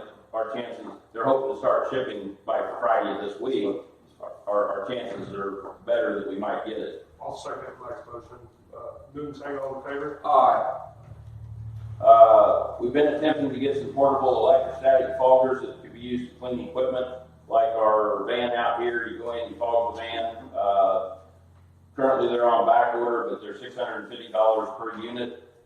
There's been quite a bit of interest from our command group in getting those.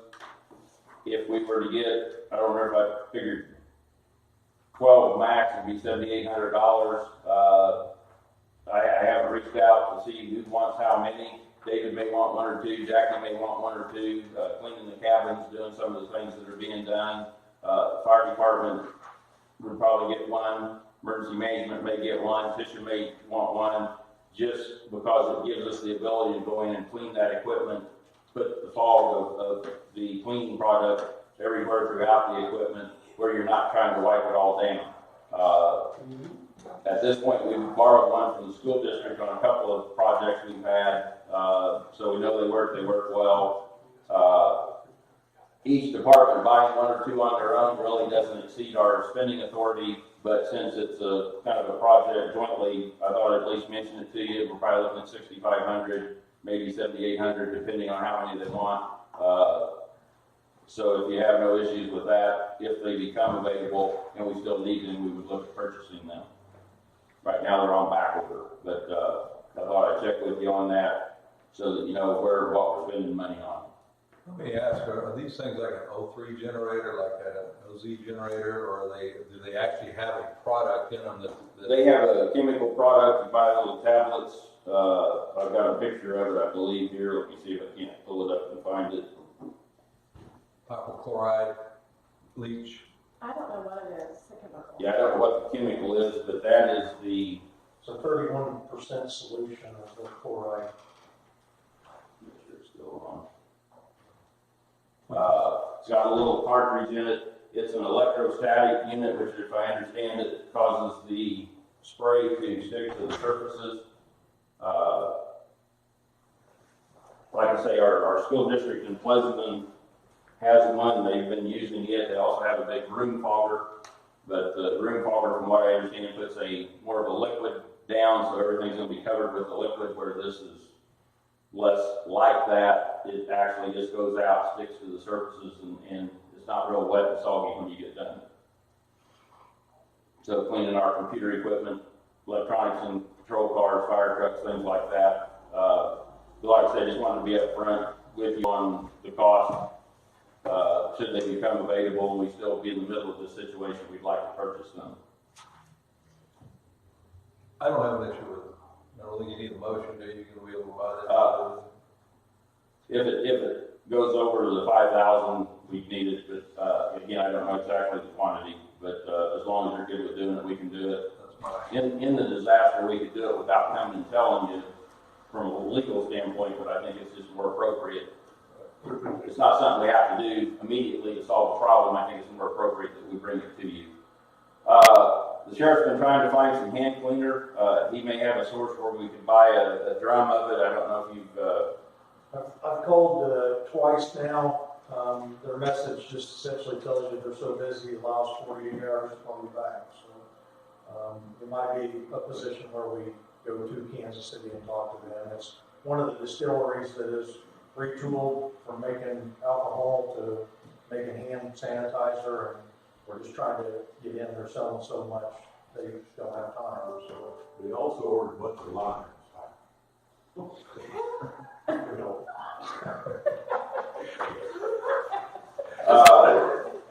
but anyway, we're working on that. We've discussed with, I don't know if Kevin mentioned it to you or not, but we discussed with AMR, getting our responders, fire and law enforcement, fit tested to use the N95 mask, because there's some OSHA requirements that we have to go through before we can put them in it, and to work to train them on how to properly put this personal protective equipment or PPE on and off. We're talking to Galen, trying to secure the product that's required to do the testing with, and then they're going to be setting up testing dates for us to try to get that accomplished. The other holdup in that is we've got to get all of our PPE. Right now, we don't have a full set of PPE because of the face shields.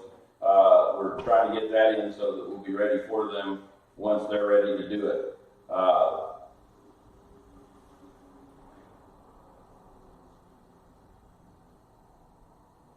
I talked to Galen in reference to what it would cost to staff the third ambulance as a full ambulance in Centerville.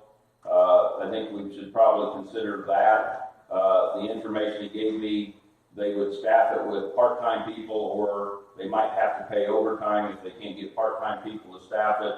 The cost would be between $8,300 and $12,500 per month as an estimate. And if they did it, they would, or at least have recommended that we just do it on a per hour basis based on who's working and what the pay rate is. Obviously, their regular employees would be getting time and a half for the overtime. The part-time employees would be getting a straight time. But that would be something. Right now, our firefighters are not doing first responder activities because we don't have the gear and we haven't trained them on how to use the gear. So we're not sending them out with the ambulances. Putting a third ambulance in place may create an effective way, especially on the west side of the county, to get somebody there to them quickly, since we're not going and virtually can't go until we get our folks trained and equipped with the PPE they need to make sure they're safe. So how do you determine which of your firefighters are going to get it? Because I mean, not everybody comes in all the time. Are you just going to give it to each one of them? Kind of got a two-stage plan. Dr. Allen has suggested we select people to do the first responder type activities. So we'll be trying to target key individuals around the county for that purpose. And then we may go ahead and train all of them on how to use it, take it on, put it off, in case they would have to serve in a backup role, or if they're doing a vehicle extrication, they may still have it on even though they're not working with somebody that's sick, because obviously you don't know, in that car wreck, you don't know if somebody's sick or not. So we're looking at a couple of different options, but we're trying to, or at least the most likely thing on the medical response is we would target a few key individuals in corners of the county to try to be set up and specifically trained to deal with that. But right now we've got them not responding because of the lack of the PPE that we've not been able to get, and the fact that we don't have them fit tested yet. So we're just trying to work through those logistics at this point. I assume that N95 mask would require clean shaven, right? Yeah, That is correct. I just went through training like you're well back. Okay. In the nuclear world, we were depending on what response team we were involved in. You had to, if you had facial there, you had to have razors in your locker so that you could train quickly and don your PPE. And that will go into the belly of the beast if you need to. So.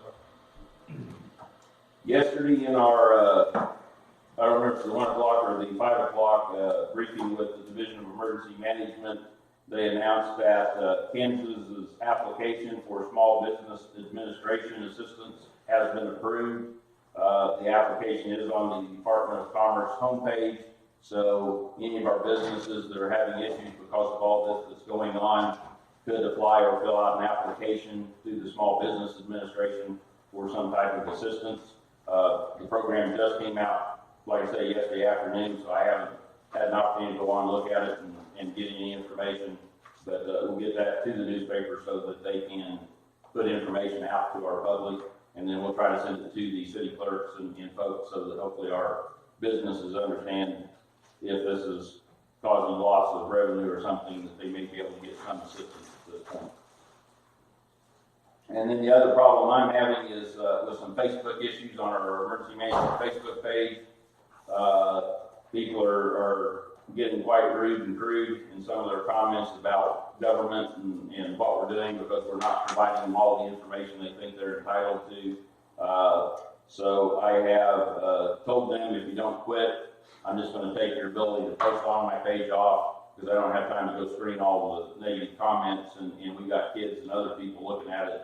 Some of those comments don't need to be there. So if you get complaints about that, there's a reason why we're doing what we're doing. I have banned 2 people from the site last night that were putting comments on, and I told them twice, stop. I'm telling you to stop. If you don't, I'm going to ban you. And I banned 2 people and told everybody else, look, I banned 2 people. Don't be the next one.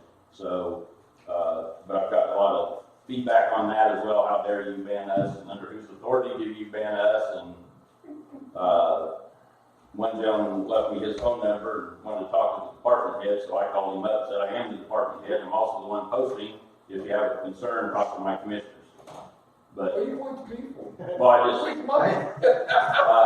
but, you know, talk to our commissioners because they are my boss, and this site's up to provide information to people. It's not for political bantering of bashing the governor, bashing the president. It's not for bashing county employees and or talking about some of the things they were talking about. So just wanted you to be aware of that. That's all I have for you, unless you have anything for me at this. Oh, no, I'm sorry. I do have one other thing. Resolution. Gary drafted a resolution. Kevin, I don't know if you want to speak a little bit to this, but Kevin had asked for something that would give them an ability to do enforcement on the no more than 10 people in a group situation. Gary has drafted a resolution. Dr. Allen has reviewed it this morning, made a couple of edits to it, but it would be to create a document that says you can have no more than 10 people in a group, and there's a penalty of, I think, $50 to $500 if they violate that or any other order of the public health officer at this point. Kevin, do you have anything you'd like to say? Yeah, I do. I hope it's something that we would never have to enforce. I hope that our citizens will be cognizant of the efforts that we're taking, and we're trying to give them the best practices.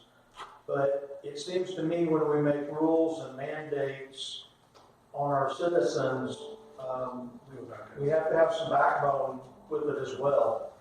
And quite honestly, it puts law enforcement in the position in certain situations that are kind of tricky. And if we don't have an enforcement measure attached to a rule or regulation or a mandate or whatever we're calling these items, people can essentially say, well, what are you going to do about it? And there is nothing to do about it other than just say, this is our recommendation. Other counties in the state of Kansas have gone to a similar format as this, and I haven't gone through since the alterations were made or anything. But It's not something that is unusual right now in the state of Kansas. I feel that if law enforcement is being sent to a situation to deal with in some form or fashion, it doesn't end with us. We're not the adjudicator, and that situation might have to go on to a court proceeding or something like that. And I think that if the commission enacts a resolution, it would allow that to go to a higher authority, if you will. No situation should ever end with law enforcement. It should always end in a process that's tried and proven. And without a resolution, a law, it's hard for us to impact that. And the only thing it looks like to the people is that we're violating their liberties or rights. And right now, we really don't have too much to fall back on other than the state statute that it's 65119 that talks about how things are enacted and dealt with during this, but there's no ability to really take any enforcement action through that statute for us unless the county enacts some sort of resolution. I know that in, I believe it was Thomas County, this was recently implemented, possibly a week or two ago, and we're seeing other communities do it. So it's a thought for you guys. I don't care which way it goes necessarily, but if the commission wants law enforcement to take action for situations that we encounter, and I can tell you this, I have had people already call me and say, there's a gathering more than 10, or so-and-so's not, they don't have their doors closed the way they should. They're not, restaurants not doing curb service only, things like that. When we respond to that situation, a citizen has called us and asked for action, it dies in the law enforcement officer's hands. And that's, however that law enforcement officer proceeds with that situation, that's kind of being the judge and the jury. And that's not our position. And it needs to have the ability to go to a higher level where adjudication takes place. And for Kevin's benefit, Dr. Allen recommended under the exceptions that we add essential functions of government in schools. So that's what he had asked to be added to the document. Everything else is as Kevin and Gary had put it together, I believe. So, would you like to hear the resolution, Brad? Yeah. Is this a good time to do that? sure, absolutely. Okay. The resolution prohibiting certain public gatherings in Linn County, Kansas under the authority of KSA 65-119. Whereas the nation, state, and county are faced with potential outbreaks of infectious and contagious disease, the novel coronavirus disease 2019, COVID-19. And whereas the government of the United States, the government of the state of Kansas, and the governing body of Linn County, Kansas have all declared a state of emergency regarding COVID-19. And whereas COVID-19 spreads through personal contact and proximity with infected persons make large public gatherings a risk to public health, safety, and welfare. And whereas the local health officer of Linn County, Kansas is authorized under KSA 65-119 to prohibit public gatherings when necessary for the control of infectious or contagious diseases. And whereas the federal government has recommended, and the local health officer of Linn County, Kansas has ordered that there be no gatherings in excess of 10 persons in Linn County, Kansas. Now therefore the governing body of Linn County, Kansas, acting both in the role of the Linn County Board of Health and as the governing body of the county, hereby resolve, number 1, all public gatherings in excess of 10 attendees, except those exempted herein or exempted by separate action or order of the governing body or the local health officer, are hereby prohibited within Linn County, Kansas, until this resolution is repealed by the county commission, or until an order repealing this resolution is issued by the county board of health or by the county health officer. 2, exempted hereunder are A, emergency operations of law enforcement, fire protection, and medical emergency response personnel. B, the operations of providers of essential goods and services, i.e. groceries or medicine, when those operations are otherwise compliant with all standing orders of the health department or the health officer. C, essential functions of government entities and schools, when those operations are otherwise compliant with all standing orders of the health department or the health officer. D, the conduct of funerals when done in compliance with all other standing orders of the health department or the health officer, i.e. when said funerals are family only and are conducted with acceptable social distancing and social hygiene practices. Number 3, any person found guilty of violating this resolution or any of the provisions of KSA 65-119 shall be fined upon conviction not less than $50, not more than $500 for each offense. That's the resolution. Questions about that? I think you wanted to, in our executive session, discuss this before there's action on it. Yeah. Okay, when we get to that point, I do have 2 copies here that have been signed by the public health officer so that we can have 2 originals of this is fast and I can keep on and give one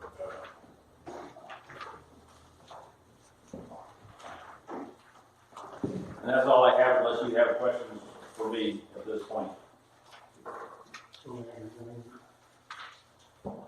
Thank you, Doug. Okay, so Tisha is wanting an executive session for some legal advice, correct? For about 10 minutes. And then I'd like to tack on a little bit of time for personnel and include Kevin in that part of it also. And I need probably an additional 10 minutes to discuss the ramifications of this resolution and a couple other small issues. And then with that, just for space, do we want to stop the video feed and stay in here and ask people to leave, or do we want to go into that room? We don't care. Is it a problem to stop the feed and restart it, or? I don't know that it will work that way. Okay. If we stop it, we get one to start another one. Then let's go in then. I'll make a motion. Then we go into legal with Tisha and who else? And Doug for 10 minutes. And then we'll go an extra 10 minutes for personnel with. I would like to bring Kevin in and include at least Tisha starting that part too. Okay. And then another 10 minutes with Gary. Was that legal for 10 minutes? Yes. For a total of 30 minutes. I'll second your motion. Move and second, all in favor? Aye.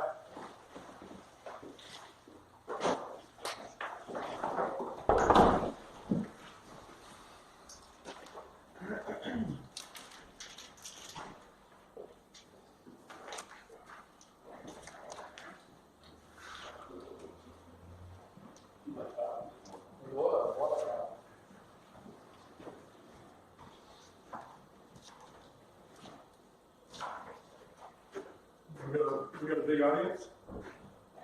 Oh, that's pretty good. Good job. Is this something we do every week or something? I think that'd be awesome. 100%. That's good. I think it's awesome. That would be awesome.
do that if we came in and we all in there.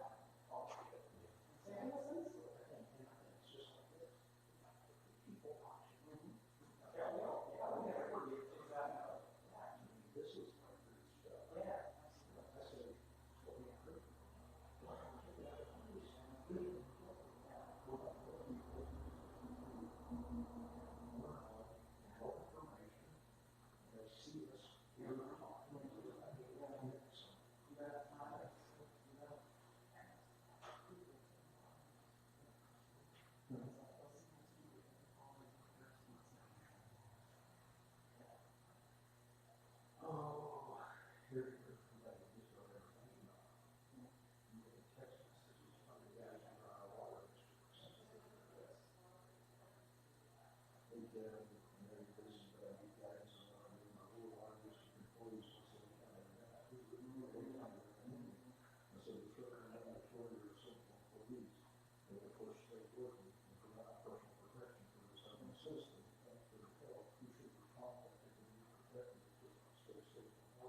So these guys are, he's like, oh, look at you guys. They can win one guy from the left hand at a time. So, what's that 13? You got Kevin and,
sheriff's hat. I don't see the sheriff.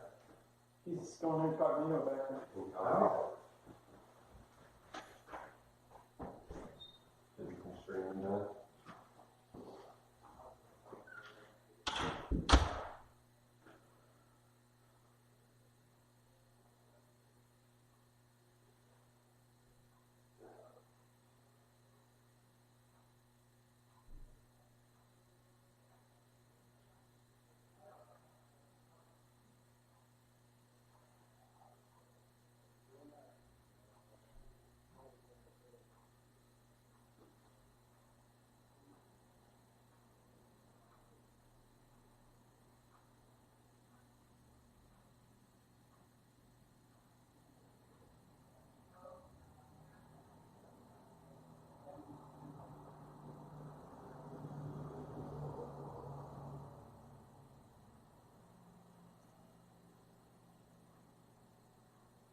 They're all in executive session.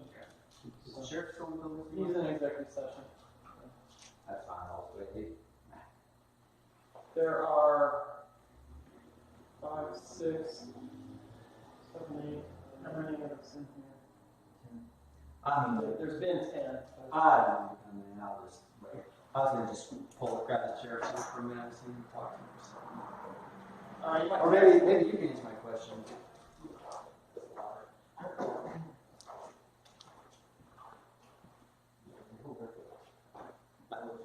The reason I came over here is I wanted to ask the sheriff.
New York was in May.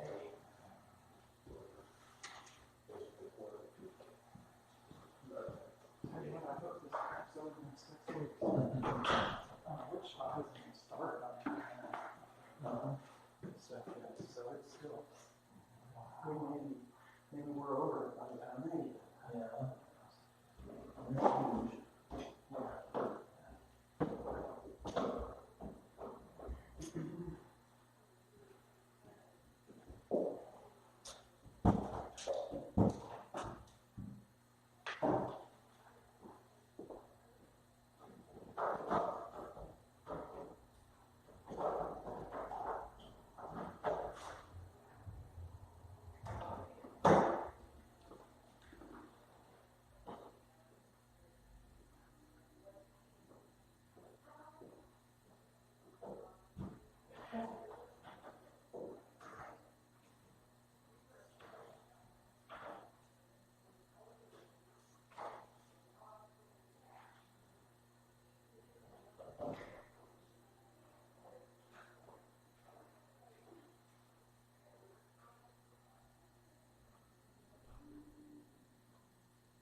a motion that we go back into legal for 10 more minutes.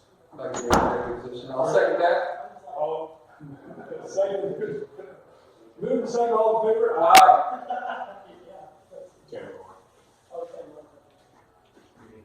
I agree with that. That's up to them. I don't know.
You're right. You're right.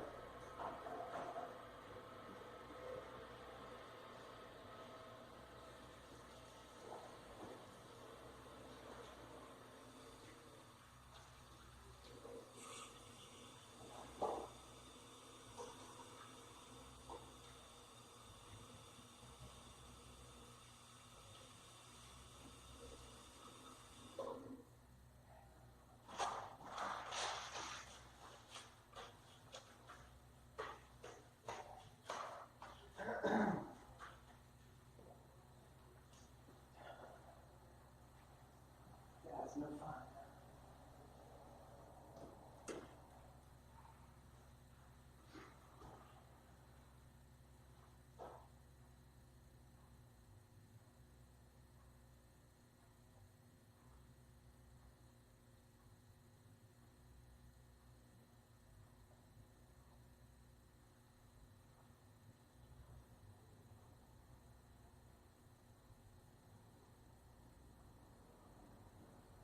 The majority of my staff work from home.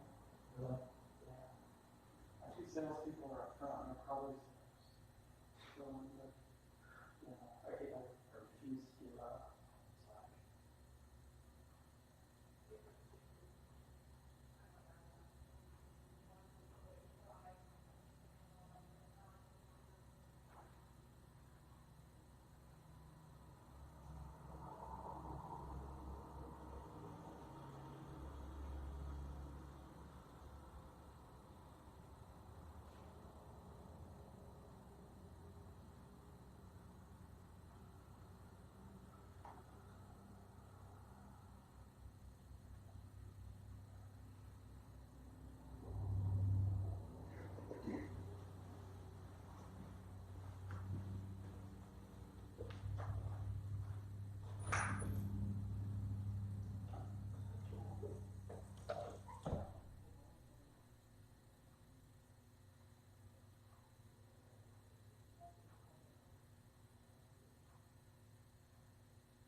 or you, Rick, or Dave, or, and I don't have anybody around me that's more than one. Well, you guys are giving me a headache. That's usual since everybody decided to start staying in with your mate. That's when they really come through, man. We do have action, right? We have that resolution. Watch me see.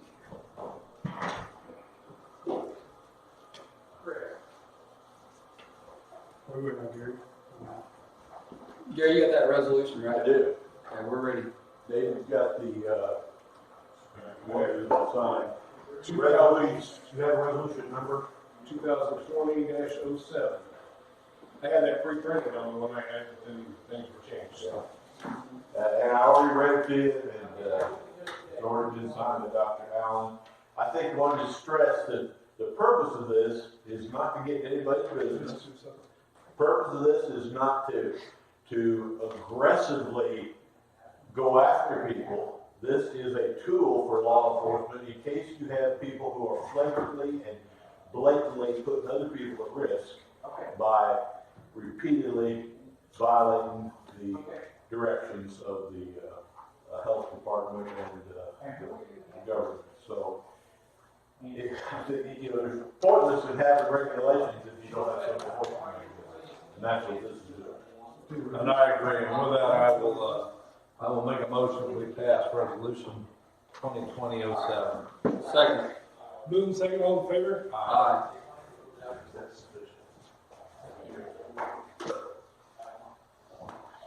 All right, and then discuss maybe a policy statement, if we're ready to. I'm gonna ask for Gary's help with the language we draft. I think I have it down here if you want. Is it gonna be a policy or a directive? At this point, it's simply a motion to act, to establish a policy for now. This is not one of our policy statements that goes into the book. This is a direction to the supervisor as to how you intend for them to function on this matter. You got language there? So, yes, I do. I've got it written down here. And what I had started with was to approve the following policy statement. Do I want to put temporary? I think we need to think of it as temporary until we actually write it up, develop it, and put it in a book. Okay. So, with that in mind, what I have here, if one of you wants to make this, is whoever makes this, move to approve the following temporary policy statement.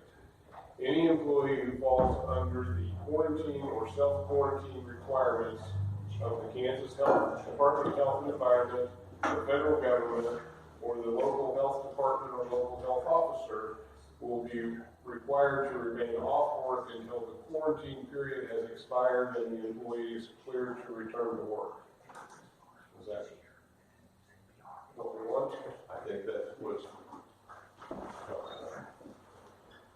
That motion. Second. Moving second, all in favor? Aye. Yeah, also advise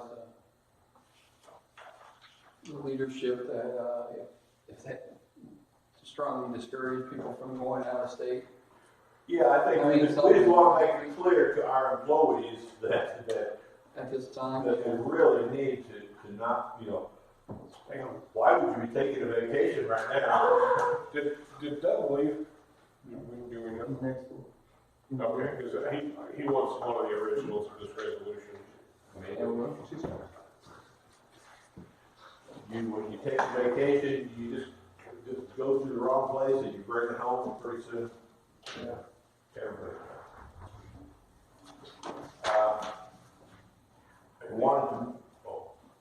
I think Jackie Messer's gonna have several things for us probably too. We haven't got to him yet. Andy wanted me to tell you that he only had two things on the schedule of planning and zoning committee, which was actually scheduled to meet this next week, but neither are time sensitive. It was my recommendation that they simply postpone that meeting until they know more about what's going on. I don't want to give you. are they working upon a solution? Maybe if they have to, can they Not this meeting, but in the future, how they're gonna meet? If they have to, they could meet this same way. Again, it depends on whether they're having public hearings or not. That's not what was scheduled this next time. Yeah, and I don't know on a public hearing what all you get into, again, that'd be more of a question for you, Gary, but we do have the ability to set up conference calls if necessary. So, I mean, we have a decent phone to use in here for that now, so that could be an option too, where you could give people a conference call number to call in if you need some feedback or some two-way communication during a meeting. That's, I was scheduled to go to Topeka to the monthly K-Camp board meeting this week, and between the administrator and I, a few days ago, we rescheduled that to be a conference call meeting, and we're not having anybody traveling in, and I didn't want to drive up there either. That's what we did with CHC that we have to do, so. Well, we're ready for Jack now? I just told him, he should be coming. Okay. Anything else anybody wants to add while we're waiting? So, Chris, you said Doug was still in. Yeah, and I told him, Chris, you got anything? no, I just wanted to make sure you guys knew that moving forward, obviously David just covered the conference call thing. I am one guy down due to quarantine, so it's me right now. So if there is anything you need, give me a little heads up if you could. But, and if we need to start doing any type of video conference stuff, we can do that as well. We have that already. Is this working pretty well? Seems to be. I mean, obviously it is an open air microphone, so we'll work on that part of it, but the quality seems to be good. I haven't had any complaints so far. Did you get a big audience? Roughly 30 today. And the notice that we were even going to do this hasn't been out there very long. So do you see this meeting becoming a video conference? Is that legal? Is that? I think that's a bigger stretch. It is still legal and possible, but it's a bigger stretch. I'd like us to do it this way as long as we can. And just one of you that starts getting locked up. yeah, and just so you know, we can live stream the video conference. The service that we use, we can put it right back to the same feature we're doing. It's just the commissioner, whoever, will not actually be present. Even if only one of you was quarantined, we could conference that person in by video and they're have to be here. Yeah, I heard the president talking about House and Senate potentially operating that way. Yeah, I don't think that'll happen. How the vote go this morning here? I don't think they took one, did they? I think it got canceled. Did it? I think the Democrats did not allow the closure to pass. Yeah, that's all.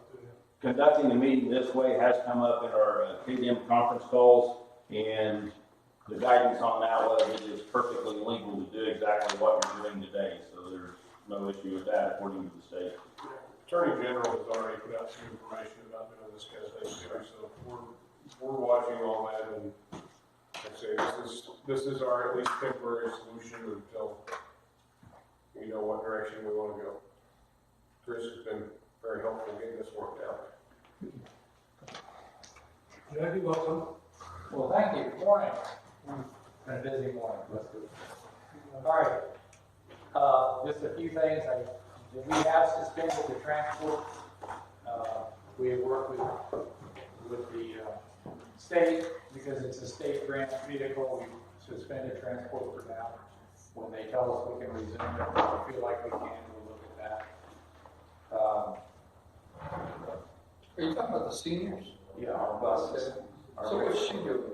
I've got her looking down with all the right now. We have some projects I've got her helping on.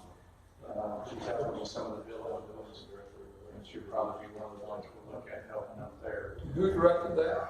Part of closing that down, pretty much came out last week. Only an emergency where you cannot any other way to get somebody around is pretty much Okay. obviously it's $500 help department.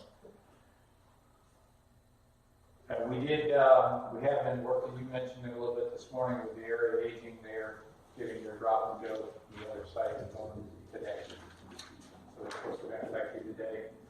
So I'll explain what I know about the pickup and go is instead of the congregate meal sites being just completely closed, people that have still qualified for this meal can pull up and they will either take it out to them or they'll come up to the door and however that site's going to work, that's how that's going to benefit.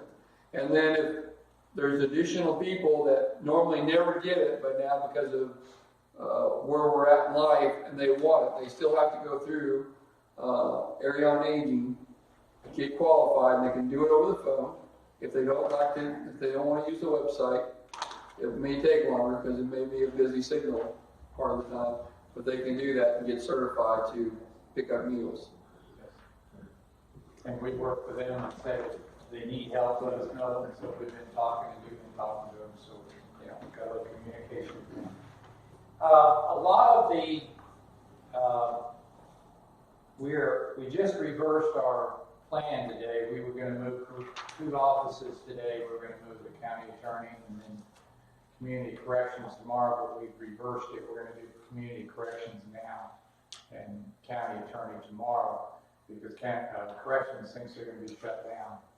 So they're going to try to get the move in today. We're going to get those 2 moves done. We're ready to go on it. Got the people and everything ready to go. Road operations continue. I know we're doing it a little bit different than everybody else because most of the counties around are shutting the road operations down and sending the operators home, but we've dispersed operations instead because as much rain as we're getting and as bad as we're getting hammered, I think it's easier to put a blade operator without being in contact. These people aren't in contact with each other, and so until I'm told otherwise, it's not safe to do it that way. We're going to keep working the roads and keep them open as best we can. We are hauling, again, a record amount of gravel, but we got rain, 100% chance again tomorrow. We're trying. And when you say disperse, so everyone will know, you place road graders and dump trucks at different spots instead of just some of 2 sites. Some of them are at their homes that are near the quarry or anything we can do to keep people from coming together. If the time clock, we've staggered the time. If I have 4 truck drivers, one might come in at 7, one might come at 7:15, so there's not 2 people standing there. All the sites, all the shops have been provided with hand sanitizer and wipes, and training is ongoing. The blade operators, if we've moved we now have 2 of the Pleasanton area blades are now stationed in the landfill, which is closer to their areas. But again, not putting all the eggs in one basket, so that if somebody does walk in and has to be quarantined, I don't lose the entire crew. We're down to some of the landfill people are coming in at 6 o'clock, so they're not all ganging up. We've locked the doors. The public can't go into the offices. They can go to the window down there. We're trying to do everything we can to separate the crews as much as possible so we don't shut down. Yeah, this is a good opportunity because I guess the crowd on the line is more than 30 now, which bigger than we normally have, unless there's some other issue going on that brings a lot of people here. But if a person has an issue with their road, what do they do? 2 avenues. The first one is if they go online, there's a form that they can fill out online, a road complaint form that comes directly to our office. And then Joyce Hall and there will write up a service request that immediately goes out to the foreman, and we track those. The other way is just call Joyce directly, and that's 913-795-2229, and she will cut a service request and say, there's mud, gravel, we need a culverts plug. Those will go directly to her. We'll cut a work order, or we call it a service request, and it goes directly to the foreman immediately, so they can put it in their priority arrangement of when to get to it. We also can track whomever might be made like who requested it, so we can go back and say, well, you asked for something to be done 3 weeks ago, and yeah, we didn't do it, or yeah, we're trying to get to it. So it's an anonymous, you know, trying to track who's saying it, but we're tracking by the request. And it's been working pretty well. Okay. That way you don't call somebody and they forget it, we've got it in writing that we're making these requests. Like I said, gravel's gonna be another record year. It doesn't look like the rain's gonna give up anytime soon. 2 or 3 days this week of rain. We suspended working weekends for now because, quite honestly, it was too wet to work. We're still working on that Pleasanton project, Hecky, where we had some obligation to that, but the weather, it just mudded us out of that one. So we are looking at we still have seasonal positions open, but we're not looking to hire right now until we get past some of this stuff and get some interviews going. But we do have 3 mower operators back on from last year's crew. So we're going to get out there as soon as the weather lessens. And what about our tree brushing? Yeah, well, that's part of the mower operators. Some of them are running booms. Well, they're all running booms right now. And they can put a work request in for that as well, right? Yes, absolutely. So tree limbs hanging over or whatever it is. Yep, and we're running a boom mower up there and knock them back. And I think we're trying to increase the amount of time that we run that this year. And I think we've got a good group coming back. Normally we're chasing brand new people every year, but this year 3 operators that are going to be running it ran it last year, so I think we're going to be in better shape. KDOT is shutting down as well, and that means everything. Like the bridge reporting, they opened up the portal to start doing the bridge reports, but if it goes offline, they're not going to fix it for 2 weeks. Small projects, it's closed for 2 weeks. All the contacts that we use for work will be shut down.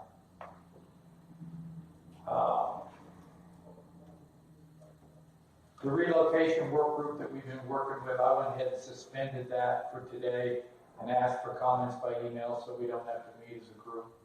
But it's proceeding pretty good. I do have a request from Arrowhead, and we talked about this a week or so ago, and I finally had the permit, but I do not have, I don't want to, it's the one up there on 1077 where they're testing their pipeline like they did over there, but they have not sent me a check, but I just wanted to get tentative approval for it, pending the arrival of the permit cost, like we did on the other ones. I'll make a motion to get a permit number. Yep, got all that right there. I see them flagged up there and ready to have some activity. BP 2020-04. I'll make a motion that we allow Jack to approve this barrel permit after all required payment and documentation. Second. Move the second, all in favor? Aye. The other thing that I wanted to touch base on was I've been working with the noxious weed department, and I've been looking at modifying the operation as we do it. We've looked at 2 different. I've been wanting to do an overhaul of the department, and one of the thoughts that has come out is contracting part of the spraying out. So we bid that out a couple of weeks ago, and I qualified these bids. There's 2 services. I don't think we read the amounts before. I don't know. Do we want to? I don't know if we read it, but I know Mike had some, a little bit, not really a question, but a comment that he was being a little optimistic over the amount of money the amount of hours that you anticipated. So did you go back and look at that? Yeah, I talked to them. I called them and they said, well, actually I did clarify that my figures weren't exactly right because they said 5. I was saying 5 to 7 miles an hour. Right. They said actually that's only one way, there's 7 or 10. But even with those calculations, we're going to save, by doing it that way, we're going to save a considerable amount of money. only one side of the road, that we're saying, and it's 7 to 10, instead of 5 to 7, which, if you figure both sides of the road is a little more conservative, but that's fine. That still seems like a lot of it, you're in a heavily infested area, but I don't know that, I mean, those guys know their business, I just.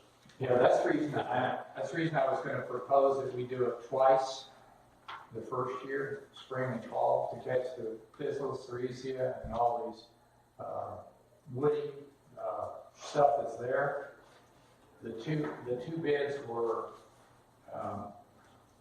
you want me to read these out? Isn't that the Gary? I don't believe the signature page is there. It typically takes all 3 commissioners to sign a road permit. I think we may be a page. Oh, maybe it's page short. Yeah, there is a signature page for all 3. If you research it, you feel like that's correct information and recommend it, I think we've already questioned it.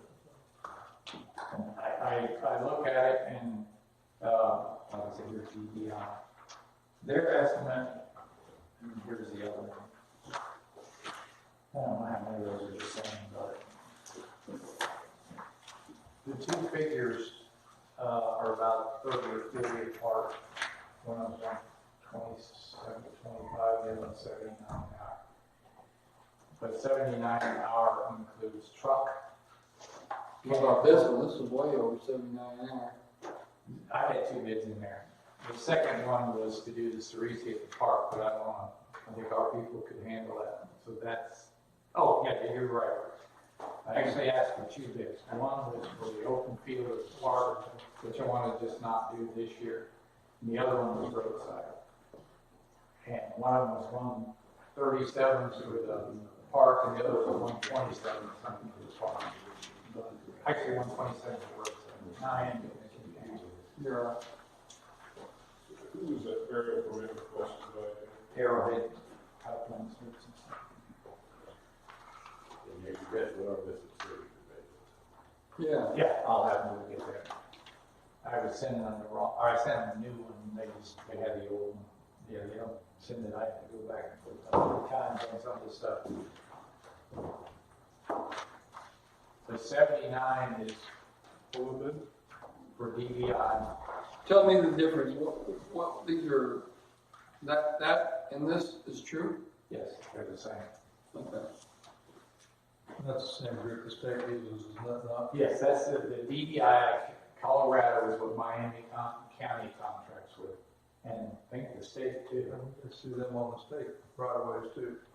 And what I envision is that within 2 weeks, they can do the entire county. They're using nurse trucks, tankers, they're paying for labor, chemical, and equipment, and we're paying.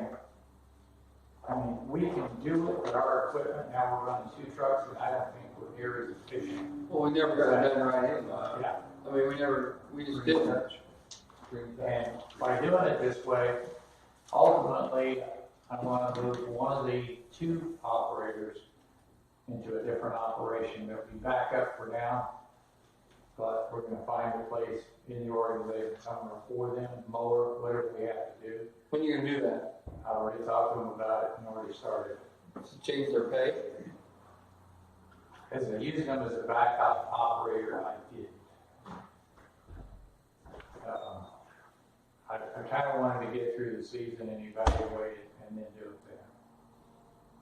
So what will be our responsibilities? Box says we have to have a director. I'm sorry. Yeah, we have to have a director. We have cost shares. Cost shares.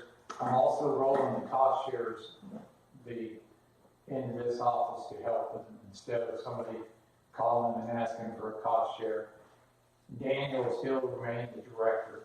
He will do the cost share on his surface in his truck, send it to them. The people stop by here and get it instead of us running to where they are or running to Lacing. It's going to cut down a lot of travel time trying to do it. And we'll keep 1 truck? Keep 1 truck. We have a new truck, but we'll use it in solid waste this summer to move the recycle trailers. And then this fall, when it gets out, when we stop spraying, we'll take the equipment that we rebuilt in 2017 and put it on the new truck and just drop it in 1 truck and 1 person. This person should be able to keep up with spot spraying or complaints and cost shares, and we're gonna end up saving an entire position. And the purchases.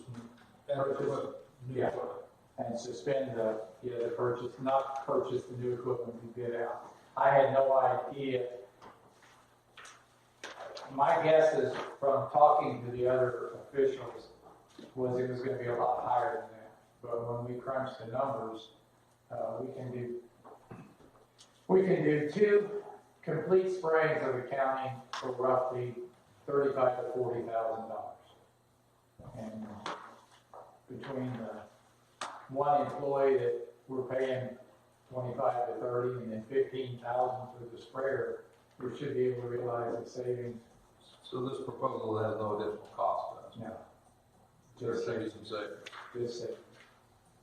And you think it's gonna be a lot more effective? I think it's gonna be way more effective, and I think it's also gonna have a trickle down effect because our mowers running down the side of the road are not gonna be mowing brush and trees as much, because if we spray it twice a year, at least the first year, knock down the brush and knock down the trees, mowers are gonna be able to run easier. You get to dictate when, what month at least? In other words, they don't Yes. in July and December, or we. Yeah, we had that contract, April, first one has to be done April or May, and the second one will be August or September. Okay. This contract goes for a year? Yes. I'm on track for a year. I think we need something better than what we've done in the past, because. I'm pretty excited about trying it. I know And it's cheaper, at least for this year. Yeah, it'll be a If savings. it works, we don't have to worry about it. Do And that. they come in with a 1,000, 2,000 gallon tank nursing the sprayer so they can just keep rolling, where we have to stop and go somewhere, refill it with our 200 gallon tanks.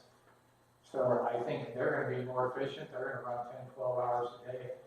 They think they can do the entire thing in 2 weeks, where between cost shares and, right now, the second position down there at the landfill, he works the landfill for 6 or 7 months a year and then spray for 5. So all we have to do is repurpose him for 5 months. And I still do have several openings, so we'll find an adequate place. I've talked to both operators. They feel good about it? Pardon? They feel all right Well, about it? they saw it was coming a month ago. Yeah, they saw it was coming. Okay, what do you think, Mike? Up for it. Okay, so what do you need, a motion? Want these read? I think I just need, since we already have the money in the budget to do it, we had budgeted spraying. I think I just need approval for $79 an hour for that company. What kind, well, let's just We read took through bids. companies. We've not ever read that aloud, have we not? I think you did read the numbers. Let's just redo it, how's that? The last There's time. just 2, right? DBI Yeah, we're safe. Caution. and DBI and, There's a couple of different formats each. What company is this? green something. Green Sure lawn. Green or Green Lawn? Green. Your- To the top. There you go. Green Touch, lawn care service in Topeka, Kansas. $130 per hour, and the second one is which company? DBI for $79 per hour.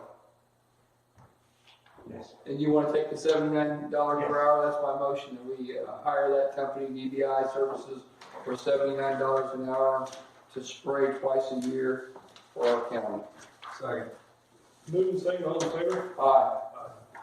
And then, Now, while you're on noxious weeds, explain what cost shares are, where they're going to pick up their cost shares and do their cost shares. they'll still go through the record column. Can they do them online? And he's gonna do, they'll call him, he has the form on his computer, he's got it in his truck, mounted in his truck. He'll stop, fill it out, talk with the people, sign it, send it to this office, and then the people will come here and sign it and get it. Or go from there. They'll pick up a certificate Right. here, then they go to the Wherever they're going. figure and buy them stuff. Because I think in the past we would run back and forth every Yeah, day, but I think we can do it more efficiently.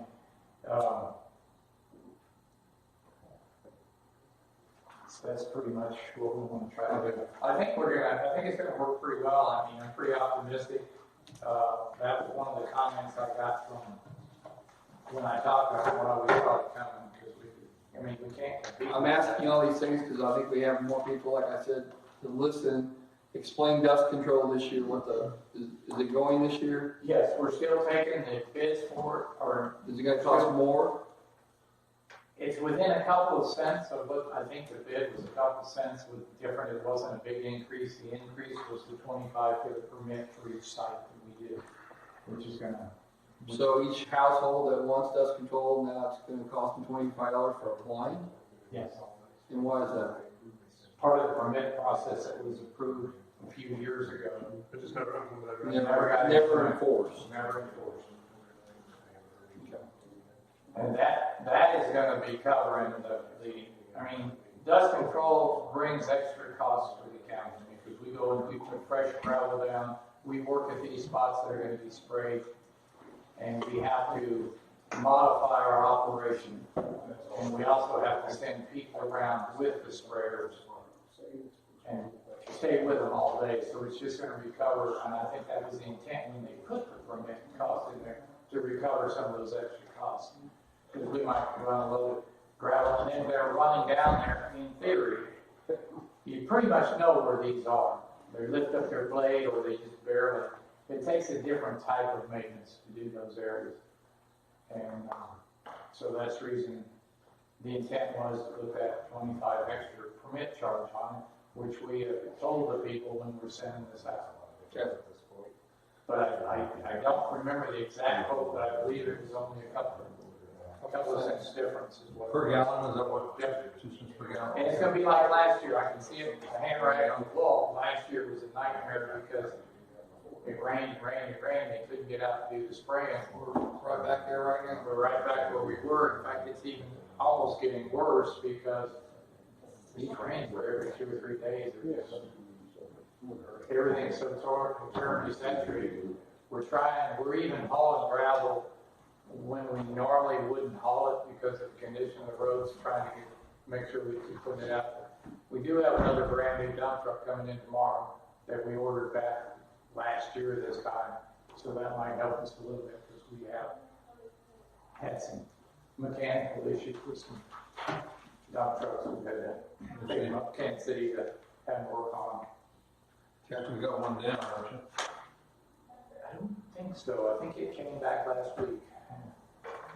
And then we have one of the blades from Pleasanton that's had a lot of transmission problems, and we're waiting to hear back from CAT. I'm trying to see if CAT can come up with a couple of low-hour machines like we've had pretty good luck with to replace some of these high-hour machines. And they're looking around right now. I'll take a 500-hour machine or 1,000-hour machine, 50,000 cheaper than a new one, because we'll put 10,000. I'm trying to get one a year, so we have a rotation. One truck a year, one blade a year, instead of 3 at once, 4 at once. And that's why we're stuck here and we lose the value of it for that resale, because they get up to 15,000 hours, 14,000 hours, nobody wants them. I have 2 right now, that by the end of the year, they'll be 13,000 or 14,000 hours. Is that one of them giving you transmission trouble? Yeah, but the problem was 3 years ago, we put 35,000 into that transmission, so I want to make sure we can't get it fixed first, because that's costing another 5 or 6 years out of that. That was when I first got here. Remember Kenny came in and Kurt came in and said he wanted it, and we rebuilt that transmission, and that's what we're in trouble with. We're waiting on the oil test and a few other things to see exactly what's coming back on it. Maybe it's just bad. I kind of get a feeling it's oil samples are going to come back bad on it. So some kind of liquid in it.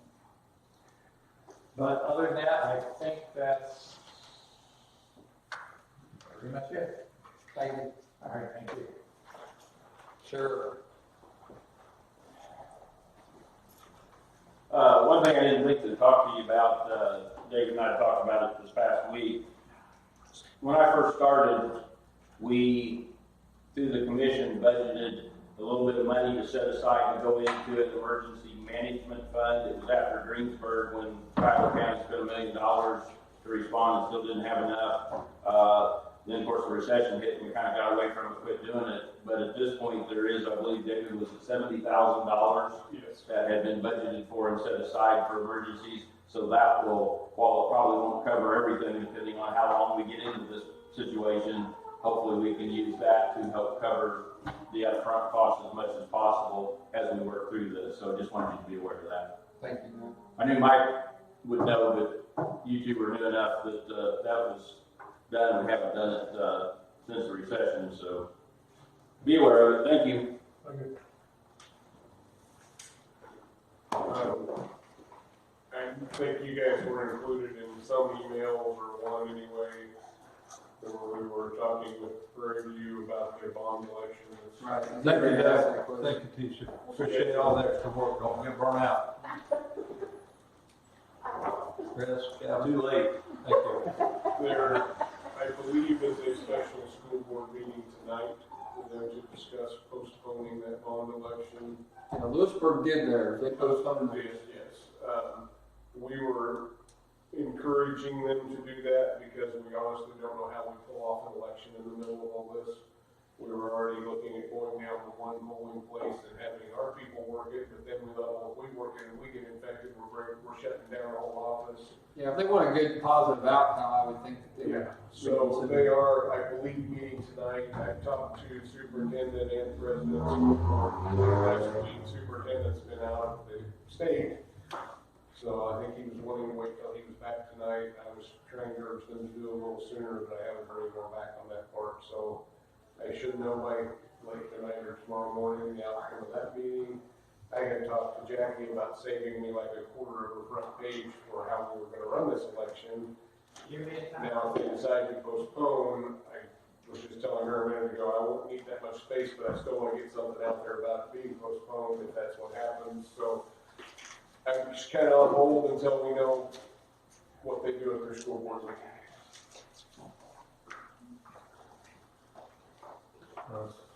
Where we're at. Thank you.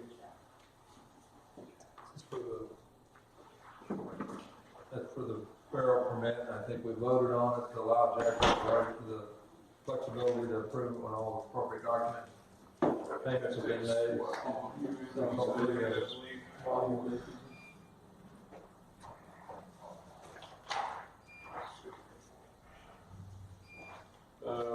We are, I think Chris actually has it back there, was working on another computer for me to have an employee use at home, so we're trying to get one set up to do a little more work from home at the moment.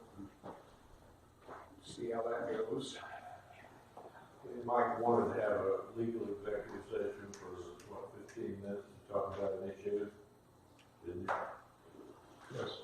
So I'll make a motion that we enter into a legal executive session for 15 minutes. Second, moving second, all in favor?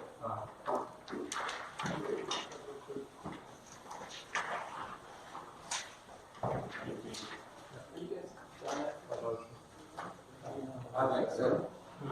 I don't see why we wouldn't. Hey, can we do me a favor? I don't know why I don't have your email and your phone number on the back. So I put my phone.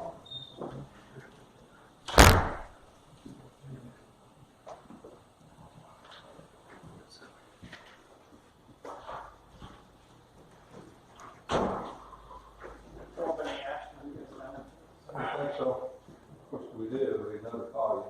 I think I'm not aware of anything else that we got going on. I don't know what this is about either, but if I hear something, or I don't know, you gonna have anybody cover the school board meeting today, or? What times do This evening, we'll let you know.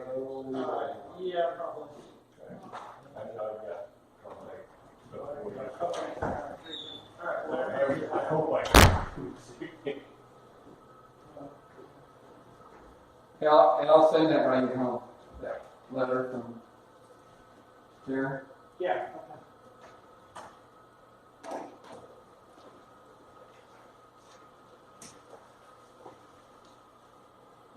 Let me borrow one of those things.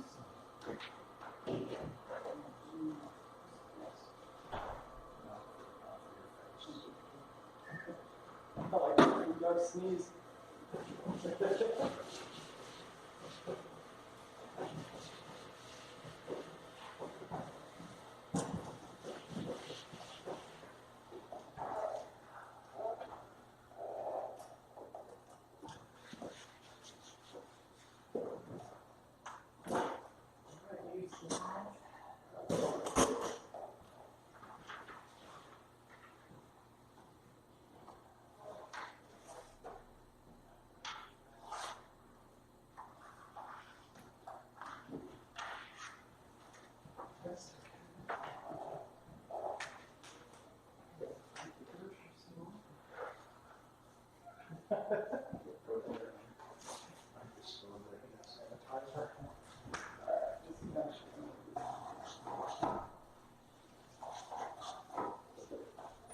Take care, Steeler. See you.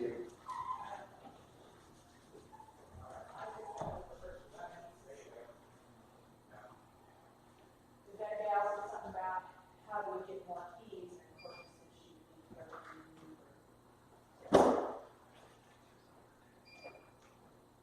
I thought we had 5 keys. I'll have to find out where they are.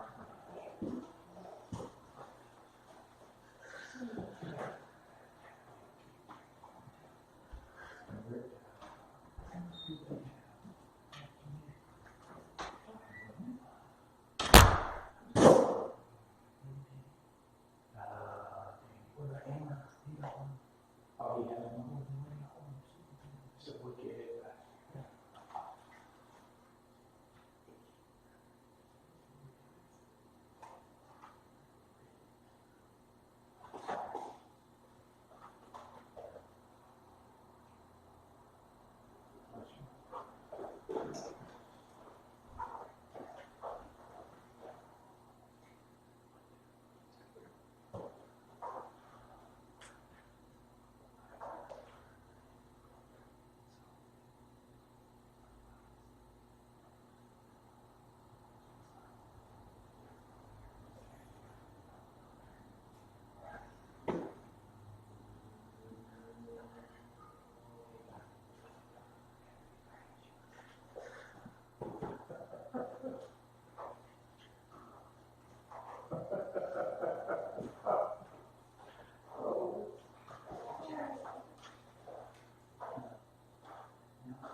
Make a motion to extend our legal executive session for 10 more minutes. Second.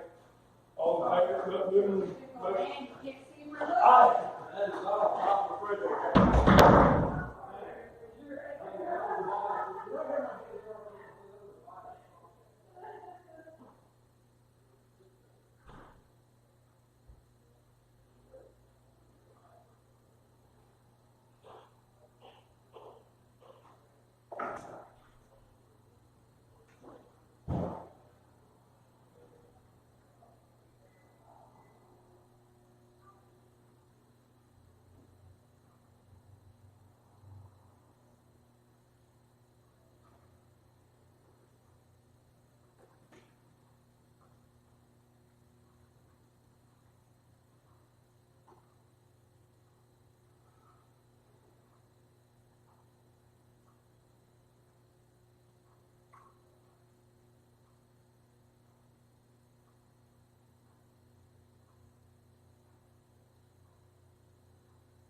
on that report for us, Chris?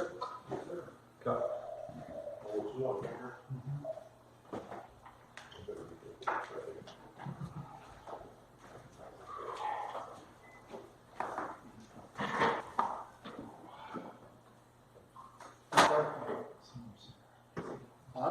Oh, I thought you were gonna give it to me. Oh, no, and that's only if they come up with volunteers first. Oh, okay, well, I got ready to go. Yeah, but you've got one ready if you need to, right? Got 3. I'll let you know this week if they've got Okay. organized or not. All right, sounds good.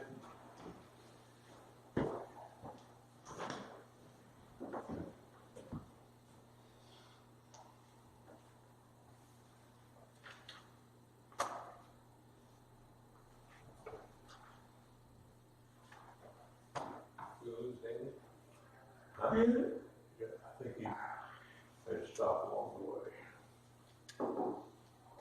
Probably need to wash his hands. Yeah.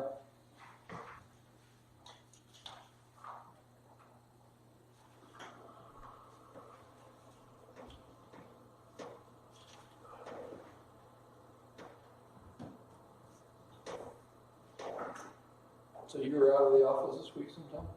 Well, I'll be there, but I'm gonna be You're- tied up on that conference call. Oh, yeah. Friday, because it's typically a 3 to 4 hour meeting and we're doing it by conference. You do it by Zoom or by video? Go-to meeting. Go-to meeting?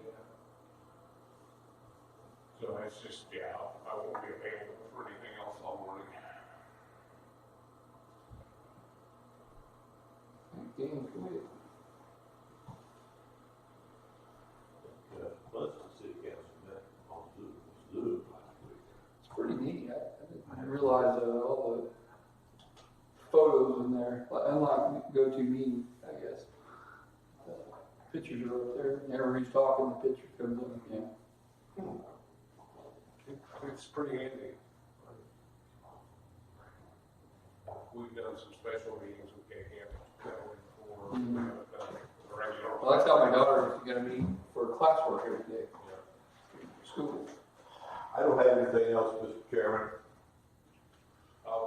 Something I just want to let you all know, I don't know if you kept up on this part of it or not, but we did put in a drop box by the back door of the courthouse for tax payments, voter registrations, whatever people bringing in.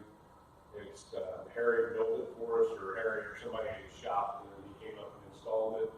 But it's mounted onto concrete by the back door, and it's locked, and Janet's office and my office have keys to it, so I was in working yesterday afternoon and checked it while I was in, and there was a license tag renewal in there, so somebody was using the. So people just drop off, they don't have to come to the court and get them to Because do it. we're not letting anybody in the building. Okay, you're not letting one in at all? No. Sent by appointment. Okay. Yeah, that's getting cut back even more, I think. But, you know, the building's locked, but we did make that available, and I'll get some more information out on our Facebook and get something on our webpage maybe that letting people know it's there. Especially about DMV license renewal, you know. But we've got, we're in the time of year now, evaluation notices just went out, so people are gonna be filing stuff back on that. Christie said they could drop off deed paperwork and stuff in that too, and like say for us, we have a lot of voter information going back and forth, and then Janet can do tax payments, can do MB things, but I think it'll be real handy for us. We were looking at buying one that was made for that, and not only was it a little expensive, it was gonna be 2 or 3 weeks before they could even get us one, and we talked to Jackie, and I think it was Amanda suggested maybe you guys at the road shop could make one. We talked to Jackie, oh yeah, talked to Harry, and we had it in a couple of days. They had it made. It's big, that park small cars. I might have changed the design just slightly if I were doing it. Hey, that's fine, you got us something. It works. It's substantial. You guys got anything else? I do not. I've been working with Linn Valley a little bit. They asked me about how the roads worked. The 2400 road there runs along the city hall, we're past the 69 highway over to Ewry. And Ewry, of course, is the old highway, old highway. So they have a corridor through there, which I think is, I don't know, define it, maybe a collector street. And then the road that goes over the rock quarry past the city hall and under the highway is 2400. and the city limits, I believe, must take it in. And it needs some repairs, some pothole repairs and things like that. And I think maybe somebody in the road department said, that's not ours, that's yours. And so they called me in and said, well, how's that work? And I said, well, let me find out. It's not been quite as simple of it's not been quite as simple as saying how it works. But I think Pam's been involved and Jack's, I asked him. And then I think Andy's been involved in it. I don't know what the criteria is, collector versus not. That's really the only road that Linn Valley City owns. The roads inside the fence are POA operated and maintained, so they were, and I don't know, even if it's determined that it's not a collector road or doesn't meet whatever criteria, that I think even gets mandated a little bit by the state. But if it doesn't meet that, it is a possibility that we're interested in make those repairs and then charge them for them. I know we've done that in other areas. You've done it several times in other cities. Well, some portion of it. There are two factors here that need to be kept in mind. One is that these are what we call connecting links is the term. They're connecting links. That we got a county road on both ends, and this city street connects the county road. So the county has some obligation to help maintain connecting links, and you've got that in both cases, both Ulrich and 2400. The other thing is that when the county allowed the city to annex that road, those roads, when they did the annexation of those, there was an agreement between them at the time that the county would assist with maintenance on them. So the county is doubly committed to doing that. I don't know if I can't remember if there was a written contract or not, but I remember at the time that there was an agreement that the county, the county wanted the city to annex them, primarily because then the city could do some speed control on it. The county wouldn't have to. Regulator. Yeah, because there was a lot of speeding going on through there. And so the county took the position, you annex it, you do the speed enforcement and so forth. We'll maintain it. We'll keep the snow off. We'll help keep. Now, there have been a couple occasions since then in which what happened was the city paid for materials and the county came in and did the work in terms of some resurfacing and so forth. I think we did that once when you were on board. And what's your name? Remember Jeannie? Yeah, Jeannie. Hey, Jack. Jack, this is have interest to you. We're talking about 2400 road there in Linn Valley. Gary enlightened us to a little more information on that. I'm not really sure where we dig that up at, or I'm not sure either.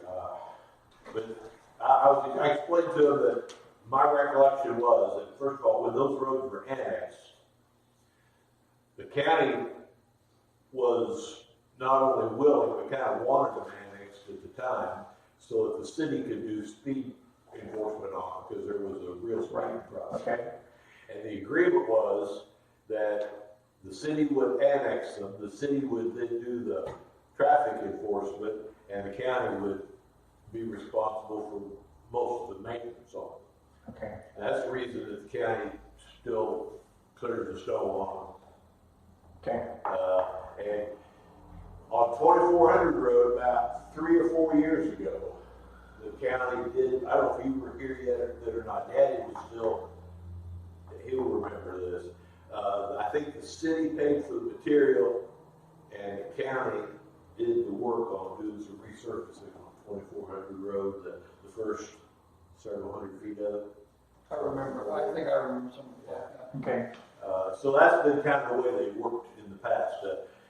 I don't think there's ever been any kind of a formal written agreement done on it, but that's been the understanding from the days when they first annexed it. Well, just pothole filling. Well, we were starting beyond the new construction. The other was in city limits, so I was assuming city limits, we didn't do it. So we're maintaining beyond where their city limits are, but we have not been grading right from the. There's no grading, that's paving. Well, there's a couple pretty good up to the, potholes in there. The county came in there and did some serious ditch cleaning a couple of years ago. Brush clearing too. Yeah. brush clearing. But when there was some actual resurfacing, the agreement was the city paid for the material and the county did the work, just because it's connecting link. Right. The worst case scenario is connecting link.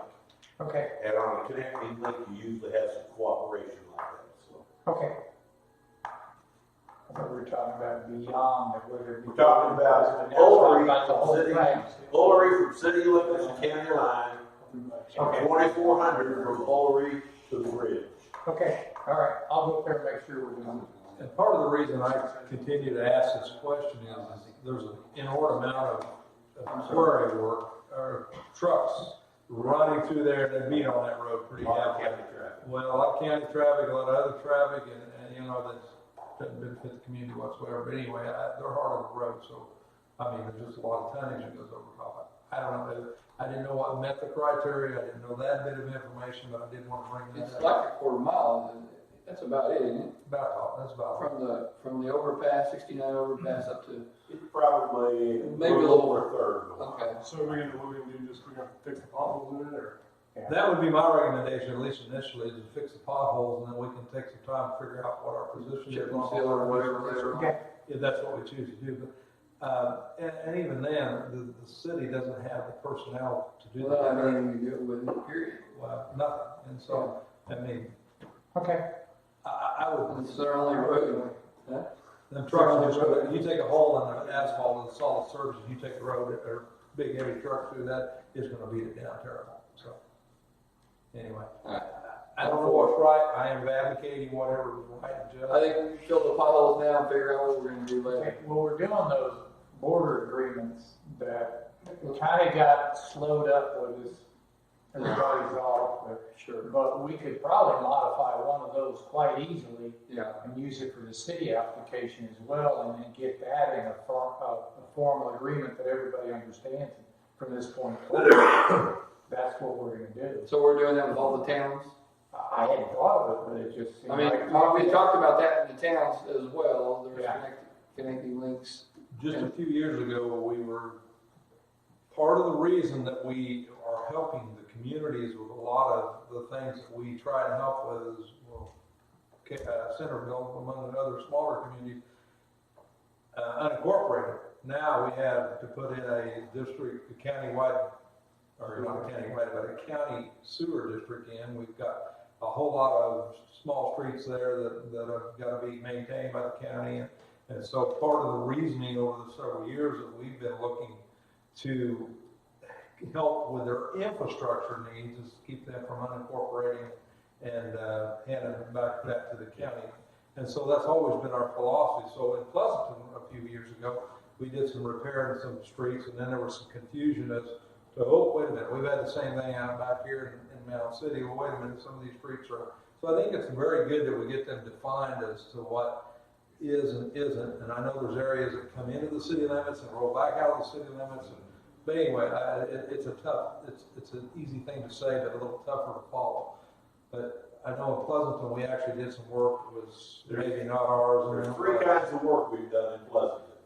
One kind is when we and the city together own the street, so the city limits goes down the middle. We have worked on those streets in cooperation with them. The second kind of work we've done there is when there's a connecting link. A connecting link, which you got a county road on both ends, and then, connecting link we have helped in various capacities with repair. The third kind is when we have just come in when they had a city street that needed work, and they didn't have the manpower or equipment, and so we have hired out to them to do that. In other words, in those cases, they didn't just buy the material, they paid us for machine time too, and manpower. And so those three different kinds of ways that through the years we have helped them, or Parker, or some of the others. Any of the communities. And Lansing's gonna be thinking about that pretty soon because of, they got their water through, I don't know if as soon as they get their sewer through, which may be another 2 years, but they're gonna want that. Yeah, that's a massive one. And they used to do it when I was a kid, they used to chip and seal all the roads, but now they don't, and it's not even have the equipment for it, so. I think when we did it 3 years ago, they paid for the materials, and we did provide the equipment and manpower. Is the Broadway that goes up Somerset? 4th Street, Fourth Street. That's the one that. It's rutted up terrible and it's It having. needs a major rebuild.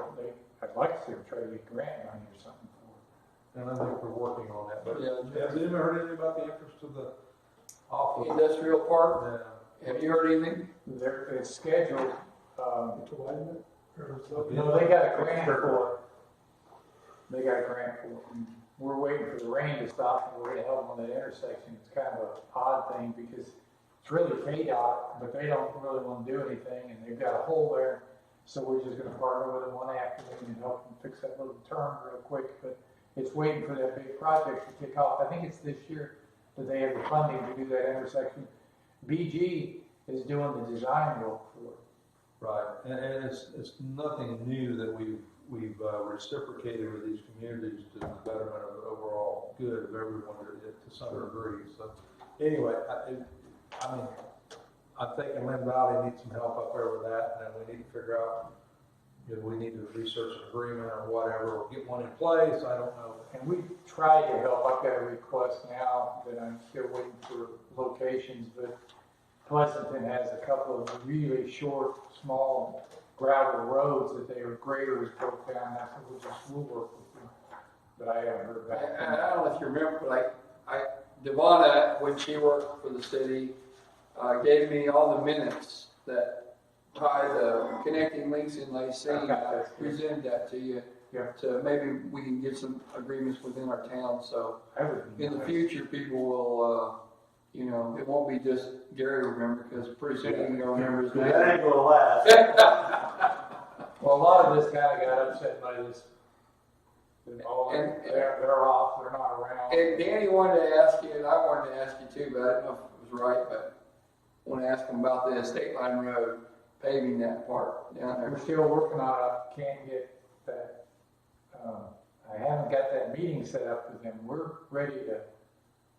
With who? Cerner or Missouri? No, the township, Homer Township. I'll try again this week to get a meeting set up with him on it. Yeah. To do the discussions on it, because I called the commissioner over there, and they referred me to him, and then he tried to set up meetings, but I'll try again this week, set up a meeting. We have the paperwork that shows that is our road. Yes.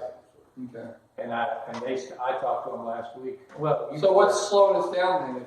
If we already have the paperwork? Well, it's ours and theirs. I mean, they're half, and I think I hope what they're gonna do is we just come up with a plan, present it, and we'll go from there, is what I'm hoping they'll do. I'm sure. because at one time, the way we were interpreting the paperwork was that it had been closed, it wasn't our road at all. Right. But we continued researching and got. Well, they've called me, and I've talked to you and introduced you to their ranch manager out there. He's got him on his calendar, he calls me once a month. Good for him, good. And they're paying for it all, so, that's Yeah, good. this is an easy fix, I think, when somebody says, let me pay for you guys to do this for me. 200 miles of road. And from that paperwork that we did uncover, it looks like that road was properly built. So it's not going to take a major rebuild to do it, because when Peabody put it back, they put it back right. Although we do have some areas of culverts that are lacking, so we're going to have those replaced first. Okay. But I went up there and drove it, took pictures of all the culverts and to determine, but I just got to get Homer to catch up with me. But there was a pretty exacting design on their roadbed, and it looked like they built it. We're going to go up there. Wasn't slipping a meal this time? Have we been doing any road maintaining out that area? Oh, yeah. It was pretty bad when I went out there the other day. So. Yeah, that's Mark I know Johnson's it's just area, bad, and he does it pretty good, but he says he's out there constantly because of the volume or the size of the tractor, all the trucks and stuff running to that location. It's pretty demanding on that road. But right now with the saturation, nothing's running off. A half-inch rain fills the ditches now, so. If there is ditches. If there is a ditch, and